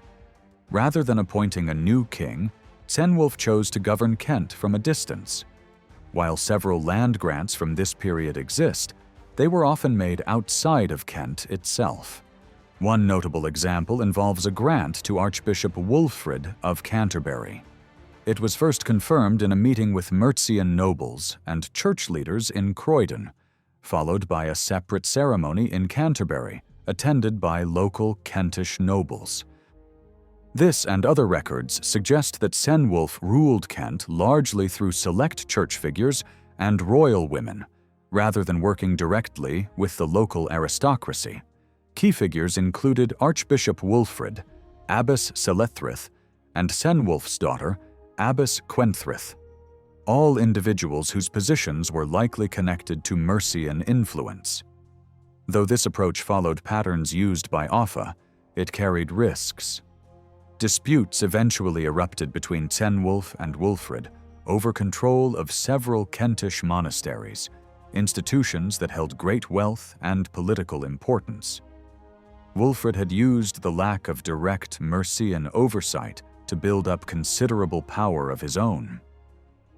Cenwulf, lacking local allies and support from the Kentish nobility, found it difficult to counter Wulfrid effectively. The relatively rich surviving documents from Kent allow us to see the fragile nature of Mercian control there in some detail. It is likely that similar dynamics existed in other kingdoms, though less documentation has survived. For Mercian rulers, the real challenge was not just achieving dominance, but sustaining it. In the end, it would be the very different model of power developed by the West Saxon kings in the 9th century that would prove more stable and long-lasting. Over the past 20 years, our understanding of the Anglo-Saxon economy between the late 7th and early 9th centuries has changed dramatically. This shift has been driven primarily by archaeological discoveries, which have revealed a vibrant and dynamic economic landscape. These findings point to the rise of new types of settlements and a significant reordering of how people organized their communities and interacted with the wider world. While major trading hubs like Southampton, London, Ipswich, and York remain central to our picture of the period, it's now clear that they were only part of a much broader web of exchange and production that extended across the Anglo-Saxon world. These trading hubs, known as Emporia, began to emerge in the 7th century as small communities engaged in modest trade, which gradually expanded in scale. In London, for example, settlement activity by the late 670s was limited to areas around modern Charing Cross and the Church of St. Martin in the Fields. Archaeological evidence reveals timber embankments built along the Thames, and written references describe ships being hauled ashore.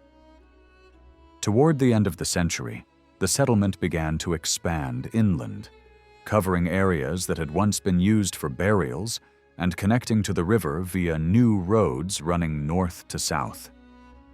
Similar patterns of growth are seen in Southampton and Ipswich, where small settlements evolved into thriving trade centers. At York, however, an earlier site at Heslington Hill that once supported limited long-distance trade began to decline by the mid-7th century. with activity shifting to Fishergate, a more navigable site linked to the River Ouse. The Emporia reached their peak size and activity during the first half of the 8th century. They featured carefully designed layouts and well-maintained infrastructure, including roads, wells, and drainage systems. This era also saw the highest levels of coin loss at these sites, which points to intense commercial activity. In London, the trading district known as Londonwich grew to cover an area of about 55 to 60 hectares, stretching from what is now Seven Dials to the Thames near the Strand and Aldwych. The most extensive archaeological excavations took place beneath the Royal Opera House in Covent Garden. After a rapid expansion in the late 7th and early 8th centuries, the site entered a phase of consolidation and prosperity between roughly 730 and 770. By then, the area was covered with a network of well-maintained streets and alleyways. The main road running through the site was regularly resurfaced with gravel, and timber-lined drains were installed on either side to manage rainwater. Buildings from this period were typically built along the main street and arranged in regular rows, with small lanes and paths separating them. Many had open yards behind them where activities such as butchering and raw material processing took place. In the northeastern corner of the site, archaeologists found pits used for preparing and tanning animal hides. Artifacts from the buildings suggest a wide variety of crafts and industries flourished, including metalworking, weaving, textile production, and working with bone and antler. While some buildings hosted a mix of activities, others appear to have been more specialized. One structure, used until the mid-8th century, was likely a smithy. It contained a brick-earth hearth and a circular clay furnace filled with slag, and similar materials were recovered from an adjacent yard. Objects found across the site and throughout Londonwich point to trade with regions that today include northern France, the Low Countries, and the Rhineland. Items such as lava quernstones, pottery, glass, and wine were among the imported goods. At Ipswich, manufacturing may have played an even greater role in the economy. From around the 720s, large-scale production of Ipswich ware pottery began, operating alongside trade and other crafts. This distinctive wheel-thrown pottery was kiln-fired and distributed across much of Anglo-Saxon England, from Yorkshire to the southern coast and westward to the upper Thames Valley. In East Anglia, it became the dominant type of pottery in use. Though the major Emporia controlled most overseas trade, smaller coastal settlements also maintained trading links. Some of these sites, like Meols on the Wirral, served particular inland regions. In Kent, minor trading posts continued to operate, aided by their proximity to the continent. Places like Fordwich on the Stour near Canterbury and Saare on the Wantsum Channel offered strategic locations for short sea crossings. Major churches may also have enjoyed trade privileges, using their own small ports. Monastic communities like Reculver were ideally positioned for access to maritime routes. Imported pottery and stone found at Sandtun, near West Hythe, may be connected to the monastery at Lyminge. Though now cut off from the sea by the development of Romney Marsh, the site once provided easy access to Middle Saxon coastal waters. Evidence from the area suggests seasonal fishing and some craft production, indicating a site with multiple functions and modest involvement in trade across the English Channel. The question of how much royal authority influenced the revival of trade during this period remains open to debate.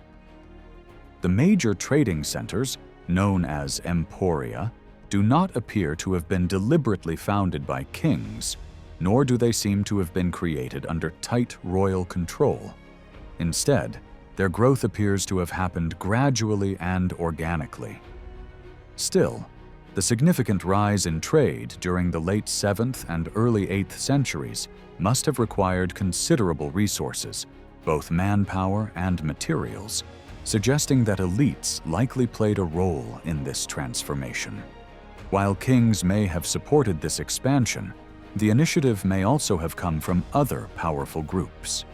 Evidence of elite burial in Ipswich during the late 7th century and signs of church-led development in early 8th century Southampton hint at involvement from both aristocratic and religious circles. What is clear, however, is that by the last decades of the 7th century, royal interest in supervising and profiting from trade was increasing. A law code from Kent in the 600s and 80s mentions a royal officer known as a wick reeve, whose job was to oversee transactions, and also refers to a royal hall in London, where trade disputes could be settled. The exact location of this hall remains uncertain, though some suggest it might have been in Lothbury, an area that has yielded relevant material and whose name may link back to the Kentish king Hlothere. Another possibility is the Whitehall area, where excavations have revealed a group of important buildings, including a large hall, which may have been connected to nearby commercial activity. By the 8th century, kings were actively collecting tolls from traders and merchants. Some of these officials are even named in charter witness lists as tax collectors. At the same time, select religious institutions received special privileges, mainly toll exemptions, granted by kings. These benefits were extended to the bishops of London, Worcester, and Rochester, as well as to communities at places like Minster in Thanet and Reculver. In some instances, these exemptions applied to just a single ship at a specific port, most commonly London. Other grants were broader, such as one given in the early 760s by King Edberht II of Kent to Minster in Thanet, allowing 2 ships to be toll-free at Sara and a third newly built ship to operate free of tolls at both Sara and Fordwich. The same charter also referenced the royal right of first choice on imported goods and stated that if any of the ships were lost, their replacements had to be taken to Fordwich, likely for inspection. Tolls were likely collected not only at ports, but also from those using overland trade routes, much like on the continent. Although the first clear reference to road tolls in Anglo-Saxon England doesn't appear until the late 9th century, it's probable that the practice began earlier. Royal oversight of trade is also reflected in a letter from Charlemagne to Offa, which called for English merchants in Francia to be treated fairly and offered them the right to appeal to Frankish officials if mistreated. In return, Charlemagne expected his own merchants to receive similar protection in Mercian territory. This letter also highlights some of the goods being traded. Charlemagne acknowledged Offa's request for black stones, likely either marble columns or quern stones, and promised to arrange their shipment if available. At the same time, he criticized the quality of English cloaks, saying they were too short. His remarks suggest that addressing such issues might influence how quickly he fulfilled Offa's requests. The earlier diplomatic conflict between the two rulers, which had led to a trade embargo, underscores just how closely rulers were involved in, and benefited from, international commerce. The fact that such embargoes could be imposed and were impactful shows the depth of royal engagement with trade. In recent years, discoveries of so-called productive sites have greatly changed how scholars understand the relationship between the Emporia and their surrounding regions. These sites are known for yielding large quantities of coins and non-ferrous metalwork, mostly found by metal detectorists. Although only a few have been fully excavated, this is gradually changing. These sites tend to share certain features. Most are located in southern and eastern England, often near the coast or alongside major routes such as rivers, or Old Roman roads. Despite common features, they vary significantly in the amount and type of material found and in the roles they played. Some, like Flixborough and Brandon in Suffolk, were clearly major centers, showing signs of import trade, crafts, industry, and even literacy, indicated by finds like writing tools. Others were smaller, with fewer finds and less evidence of being multi-purpose settlements. Given the volume of coins uncovered, it is likely that most of these sites were involved in some form of commerce. Their locations along major routes and the discovery of imported pottery and other goods suggest regular trade activity. Some of these places may have functioned as seasonal marketplaces where traders gathered at specific times of the year. South Ferriby in Lincolnshire may be an example. It lay near a ferry crossing over the Humber and a difficult section of the Oncholm floodplain, making it a natural hub for travelers. Other sites show signs of religious activity. Flixborough may have hosted a monastic community during at least part of its history. At Brandon, the discovery of writing tools and a gold plaque featuring John the Evangelist suggests the presence of a religious institution. Many productive sites in East Anglia later became the locations of churches or monasteries, or were linked to church estates. Religious institutions likely played a significant role in developing local and regional trade networks. As noted earlier, churches and monasteries sometimes received toll exemptions and operated their own ports. Their daily spiritual life required access to imported goods such as wine and olive oil. Both written records and excavations at religious sites like Whitby and Lyminge show that they were often centers for industry and craft production. Since merchants and trade were closely monitored by royal officials, it's also possible that some productive sites served as local administrative hubs. These places may have offered not only a space for trade, but also facilities for paying tolls, recording transactions, and inspecting goods, activities that naturally encouraged commerce. Beneath the large trading centers and the so-called productive sites, there existed a wide range of rural settlements that formed the base of the Anglo-Saxon economic system. These smaller communities, though harder to detect through archaeology, played a key role by supplying raw materials and food to the more visible centers of trade and manufacturing. While these settlements were largely excluded from the networks of international exchange, some began to shift from basic subsistence farming toward more specialized, market-oriented production. This was part of a broader movement during the Middle Saxon period, marked by increased exploitation of the land and growing agricultural output across the countryside. By the 7th century, Anglo-Saxon rural life was undergoing significant transformation. The scattered farmsteads typical of earlier times were gradually replaced by more organized and structured settlements. These new layouts featured defined boundaries, trackways, and enclosed spaces. At the same time, there was a noticeable movement of communities from poorer, lighter soils to richer and more fertile lands.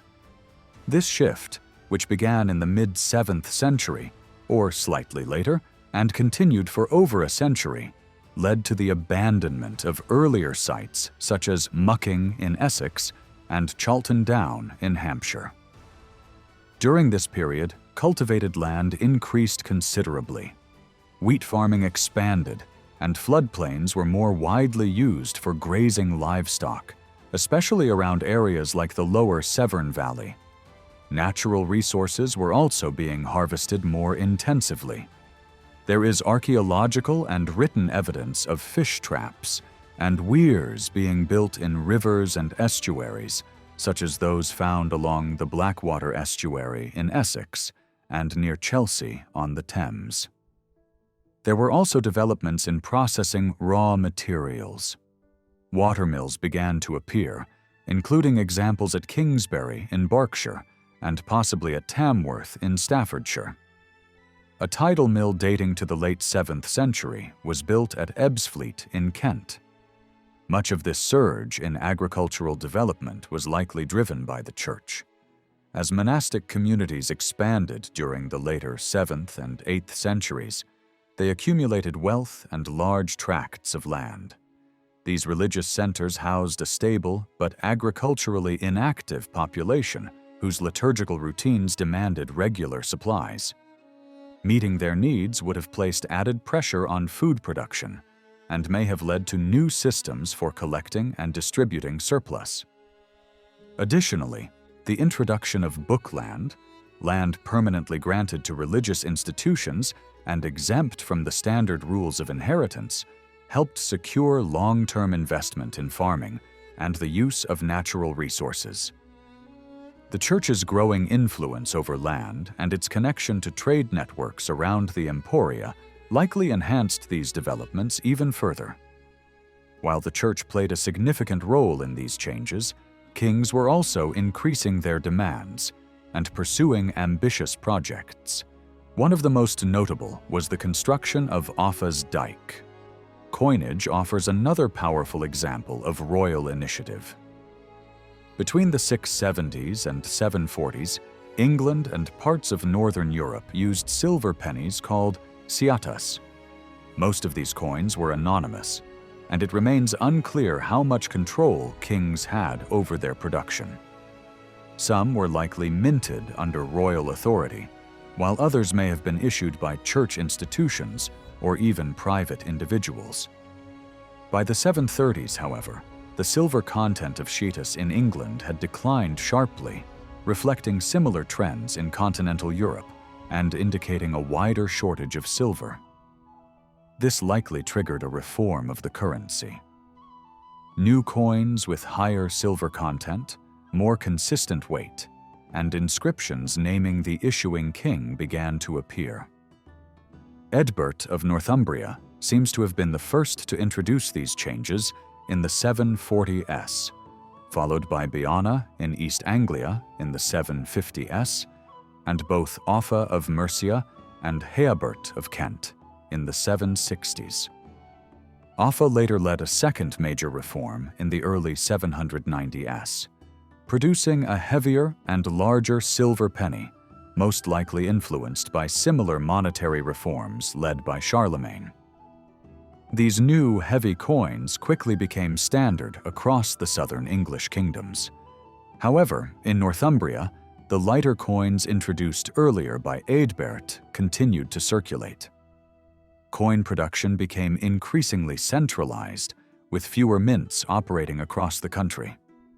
By this point, coins were minted only in a handful of places: York, London, Canterbury, Rochester, and likely Winchester or Southampton in Wessex, along with Ipswich in East Anglia. Although a few bishops, particularly the Archbishop of Canterbury, were allowed to mint coins by the mid-8th century, the production of currency in the Anglo-Saxon kingdoms had effectively become a royal monopoly. The level of royal control likely varied, but in some periods, especially during Offa's reforms, there was a clear effort to enforce consistency in design and production across the different mints. At other times, local variations remained widespread. How exactly kings profited from coinage remains unclear. It's possible that moneyers paid a fee for the right to mint coins, either as a fixed charge or a share of the coin's value. Rulers may also have taken a portion of the silver or foreign currency brought in to be melted and recast into coins. Whether or not kings personally oversaw the minting process, the very idea of a royal coinage, guaranteed and authorized by the king, served to strengthen their authority. It reflected a broader desire to assert greater control over the kingdom's economic and administrative systems. These same ambitions can be seen in the growing obligations placed on those who held land. Towards the end of the 7th century, kings began granting privileges that exempted church lands from certain taxes and royal demands. Both Wihtred of Kent and Aine of Wessex issued declarations to this effect, and Wihtred included a clause in his law code. However, the specific exemptions were not clearly defined, and in practice, church lands, at least in Kent, were still subject to royal service. For instance, a charter by Ethelbert II, Wihtred's son, freed church property from most royal claims, except for certain unspecified duties traditionally owed by all church estates. Even during Wihtred's reign, religious communities were not always free from burdensome obligations. Around 720, a Kentish abbess named Engith wrote to the missionary Boniface to complain that the services required by the king, queen, bishop, and royal officials were threatening to ruin her monastery. Her letter provides a rare glimpse into the heavy expectations placed on even privileged religious institutions during a time of expanding royal power and economic complexity. As previously mentioned, Boniface wrote directly to Ethelbald of Mercia, criticizing the king for his harsh treatment of monks, accusing him of violence and extortion. Not long after, in 749, Ethelbald held a council at Gumley in Leicestershire, where he issued a decree releasing all churches and monasteries in Mercia, northern Francia, from royal taxes and tributes. The only exceptions were the obligations that fell equally on the whole population, specifically the maintenance of bridges and defensive structures. The king also promised that religious communities would be free to enjoy the produce of their lands without interference, and would not be required to offer gifts to the crown or secular authorities unless these were given voluntarily and out of goodwill. The very need to emphasize voluntary giving hints that such offerings may have previously been made under pressure, an echo of the kind of complaints raised by Abbess Engith. Ethelbald's actions at Gumley may well have been a response to growing criticism of the demands being placed on the church. By clearly stating which royal claims were legitimate and which were not, he drew a boundary between acceptable military burdens and unjustified taxation. In return for accepting these general military responsibilities, later known as the common burdens, the church received assurance of protection from further impositions. After this council, the notion of common burdens began to appear in other regions, including the Hwicce, Kent, Sussex, and eventually Wessex. By the close of the 8th century, a third burden had been added, the requirement to provide men for military service. This marks a shift in how armies were raised, moving away from personal loyalty to a lord and toward an expectation rooted in landholding, an important milestone in the evolution of royal authority. By the end of the 7th century, the initial wave of Christian conversion in England had largely concluded. Despite some setbacks, the process had moved quickly and relatively smoothly. Within 100 years of the first missionaries arriving, all Anglo-Saxon kingdoms were led by Christian rulers. Churches and monasteries had been established, and a network of dioceses now spanned the country. Aspects of Christian teaching, such as infant baptism, Sabbath observance, monogamy, and formal marriage, were now enforced by law. Bede, writing in the early 8th century, suggested that paganism had effectively disappeared as a living religion, though references to pagan customs continued, usually framed as errors made by Christians rather than signs of an active pagan community. Although the era of formal missionary activity had come to an end by the early 8th century, it was followed by a longer and more gradual process of deepening religious transformation, a phase best described as Christianization. Over this period, Christianity became not just the official religion of the elite, but a cultural force that touched every layer of Anglo-Saxon society. This transformation wasn't one-sided. Just as the Christian faith reshaped daily life in the kingdoms, The Anglo-Saxons, in turn, adapted and interpreted Christianity in ways that reflected their own customs and values. The result was a dynamic interaction between an imported faith and a local culture. The 8th century represents the point at which the spiritual changes set in motion by early missionaries took full effect. Yet the historical record offers only faint traces of this spiritual consolidation.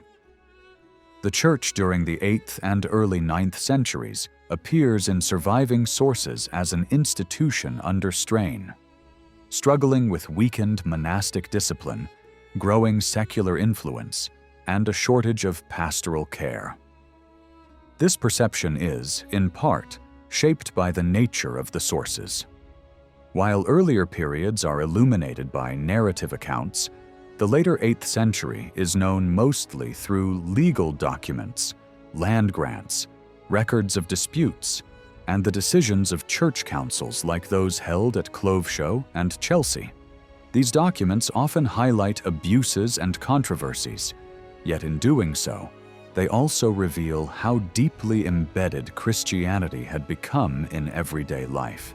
The elite embraced the opportunities offered by the Church, and the faith quickly became part of the social and political fabric of aristocratic life. To some religious writers, the strong influence of secular powers over church affairs looked like corruption. But this perspective risks overshadowing the fact that Christianity had taken root and flourished. The councils themselves, held in response to growing secular pressure, reflect the increasing confidence and authority of the bishops who were eager to protect religious independence and extend their reach across all aspects of spiritual life. Criticisms of churches and monasteries for becoming too wealthy or worldly also highlight their expanding role in society. These institutions had become key players not only in religious life, but also in economic and cultural development. As discussed earlier, they often played a central role in trade and could serve as hubs of craft production and manufacturing. Although challenges certainly existed, portraying the church of this era as merely in decline fails to capture its complexity. Just as Bede and his Northumbrian peers looked back on the 7th century as a golden age, Alcuin of York, writing in the 790s, believed the mid-8th century represented its own peak of spiritual achievement. Starting in the 670s, monastic foundations increased rapidly. Initially supported by kings, monasteries soon attracted the patronage of nobles as well, resulting in large land donations and growing institutional wealth. Within a few decades, the church had amassed vast resources. These new monasteries drew influence from a range of traditions, including Irish, Frankish, and Italian models. Without a single standard rule of life, religious practice varied from house to house. Some monasteries were large and richly endowed, housing many monks and controlling broad estates, while others were small, modest communities with only a few members and limited land. Moreover, these institutions were not isolated from the wider world. Many were actively involved in the lives of the lay population. They served as centers of learning, trade, and social connection. Rather than retreating from the world, they were deeply woven into its fabric. The diversity of religious communities during this period, both in structure and membership, including priests, bishops, lower-ranking clergy, monks, and nuns, has led some historians to suggest using the term minster to describe them. This term avoids some of the modern assumptions attached to monastery, though it brings its own set of meanings that aren't always helpful. In this context, the word monastery will be used broadly to refer to a wide range of religious communities that varied in size, function, and form. Bede observed the religious enthusiasm of the early 8th century with concern, feeling that much of it was misdirected. In a letter written in 734 to Bishop Ecgbert of York, he expressed deep frustration at the number of monasteries led by men with no real understanding of religious life. He sharply criticized noblemen who had acquired land under the pretense of founding monasteries, only to lead indulgent lives within monastic walls by day and sleep beside their wives at night.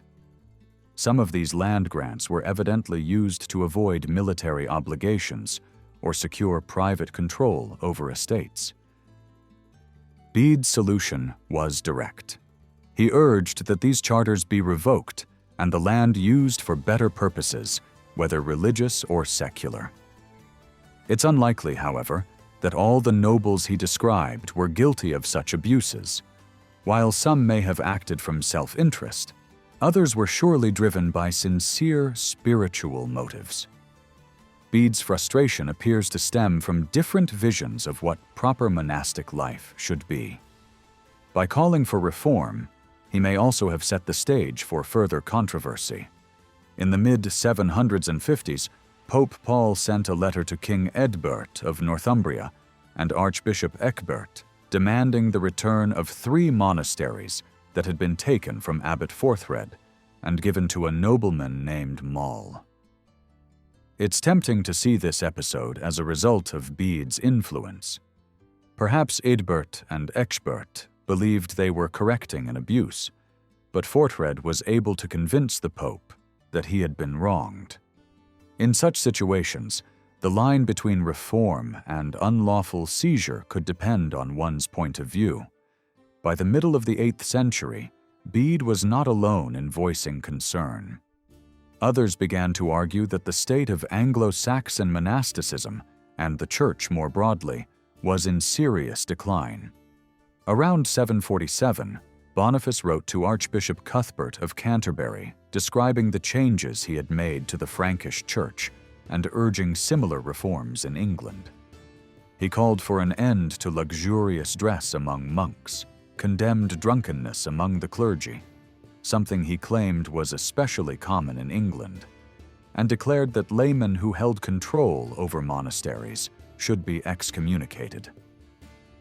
That same year, likely in response to Boniface's letter, a council was held within the Canterbury Archdiocese at Cloveshow. The council issued a series of decrees that denounced the growing worldliness of monasteries and churches. It condemned excess, drunken behavior, and moral laxity. While it addressed the problem of lay control over monasteries, the council stopped short of implementing Boniface's suggestion of excommunication. Instead, it called on bishops to carry out inspections and exercise oversight to maintain proper standards within monastic communities. However, these measures weren't solely about pushing back against lay influence. Rather, they reflected an effort to define more clearly the boundaries between religious and secular life. How much aristocratic behavior was acceptable within religious institutions? To what extent could Christianity be shaped by Anglo-Saxon values and customs? The richness of cultural life in 8th and early 9th century England was deeply tied to this kind of interaction between faith and local tradition. Yet for the bishops at Cloveshow, it was time to draw firm limits. The council also addressed broader issues, including rising tension between the church and the secular elite. There were whispers that nobles, and even kings, believed the church was insincere in its loyalties and envious of aristocratic wealth. To counter these suspicions, the council urged clergy and monks to include kings, nobles, and all Christian people in their prayers, not just their own communities. It is clear that by the late 8th and early 9th centuries, friction surrounding the church had grown. Still, it would be misleading to portray a strict division between the nobility and the religious world. Most high-ranking clergy came from noble backgrounds, and many were members of royal families. In reality, The line separating monastic life from aristocratic society was often thin. As the Clove Show decrees themselves acknowledged, the culture of the noble hall and that of the monastery were closely intertwined. People moved between the two worlds with relative ease. It would be misleading to portray the church of this period as a single, unified institution. For Mercian rulers, powerful church leaders, especially the Archbishop of Canterbury, could become focal points for opposition and local unrest. Some of these figures had built up significant influence that could challenge royal authority, and many had been appointed under previous rulers, making them politically suspect in the eyes of their new overlords. Yet at the same time, kings like Offa and Cenwulf provided substantial patronage to religious houses in allied or dependent kingdoms.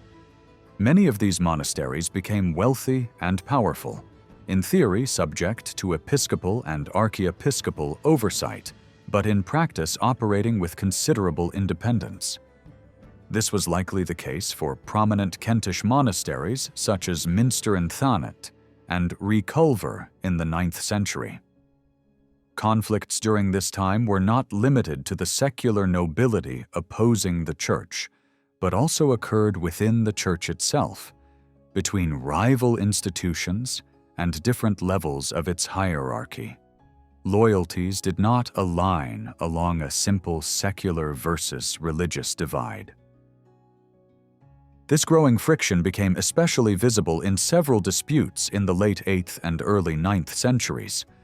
Offa's domination of Kent met with strong resistance, eventually leading to a rebellion in the 700s and 70s. Though he regained control in the following decade, it was likely through harsh and forceful measures. His relationship with Archbishop Jenbert suffered as a result. Jenbert, who had once been abbot of Canterbury's principal monastery, was probably of Kentish origin. Though he had risen to the archbishopric during Offa's early rule in Kent, and likely with his approval, Offa eventually came to question his loyalty. The king seized lands that had been granted to Jenbert's relative Aldun during a brief resurgence of native rule in Kent.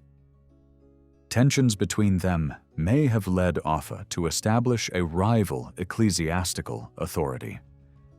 At a synod in Chelsea in 707, part of Jenbert's province was carved away to create a new archdiocese based in Lichfield, deep within Mercian territory.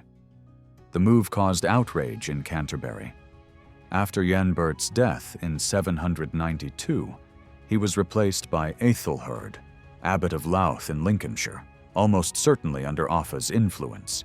With Canterbury's independence weakened, and after the death of Archbishop Higibert of Lichfield in the early 9th century, the new archdiocese was quietly dismantled and Canterbury's old authority restored.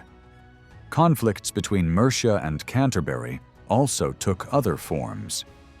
A privilege issued by Pope Hadrian I shows that Offa and his queen, Cynethryth, had taken control of several religious houses. After Offa's death in 796, Cynethryth withdrew to the monastery at Cookham in Berkshire, which she governed, but she also retained control over the church at Bedford, where Offa had been buried. Cookham had originally been granted to Christ Church, Canterbury, by King Ethelbald, but had changed hands first to King Cynewulf of Wessex and then to Offa. Despite repeated appeals from the archbishops of Canterbury, Offa refused to return it, likely because of its strategic location on the border between Mercia and Wessex. In 798, Cynethryth reached a settlement with Archbishop Ethelherd, agreeing to relinquish Bedford and some Kentish estates in exchange for Canterbury abandoning its claim on Cookham. These overlapping issues, suspicion between Mercian kings and the Archbishop of Canterbury, and competition over monastic control, culminated in a long and bitter conflict between Archbishop Wulfrid and King Cenwulf. Before becoming archbishop, Wulfred had belonged to the Christ Church community at Canterbury, although he was originally from Middlesex, and retained lands there. This background likely made him an appealing candidate to both the cathedral chapter and the king. Still, by 808, tensions had clearly emerged, as Pope Leo III mentioned in a letter to Charlemagne that a disagreement between Wulfred and Cenwulf had yet to be resolved. Though their relationship later improved, with Cenwulf granting Wulfred lands and favors between 809 and 815, often in exchange for money or other properties, conflict resurfaced in 816. At a council held in Chelsea, Wulfred pushed through reforms that significantly increased episcopal authority over monasteries. Bishops were now granted the right to appoint abbots and abbesses, and if a monastery was under threat from secular forces, they were empowered to take control of it. Although the council claimed to follow ancient precedent, the effect was a major reversal of the traditional relationship between bishops and monasteries. The timing of the reform suggests that it was aimed in part at bolstering Wulfred's authority in his dispute with Cenwulf. At this point, the two were fighting over control of Reculver and Minster in Thanet. The conflict is recorded in a document from 835, when both Cenwulf and Wulfred were dead, and the monasteries were under the control of Cenwulf's daughter, Quenthrith. The dispute was settled in Wulfred's favor by King Beornwulf. Unfortunately, the surviving record is vague, and it remains unclear what specific rights Wulfred believed had been denied to him. The dispute had escalated to such an extent that following the council, Cenwulf drove Wulfred into exile. Both sides tried to solidify their claims. Cenwulf obtained a papal confirmation of his authority over the monasteries, while Wulfred appears to have forged several documents granting him sweeping powers from past kings.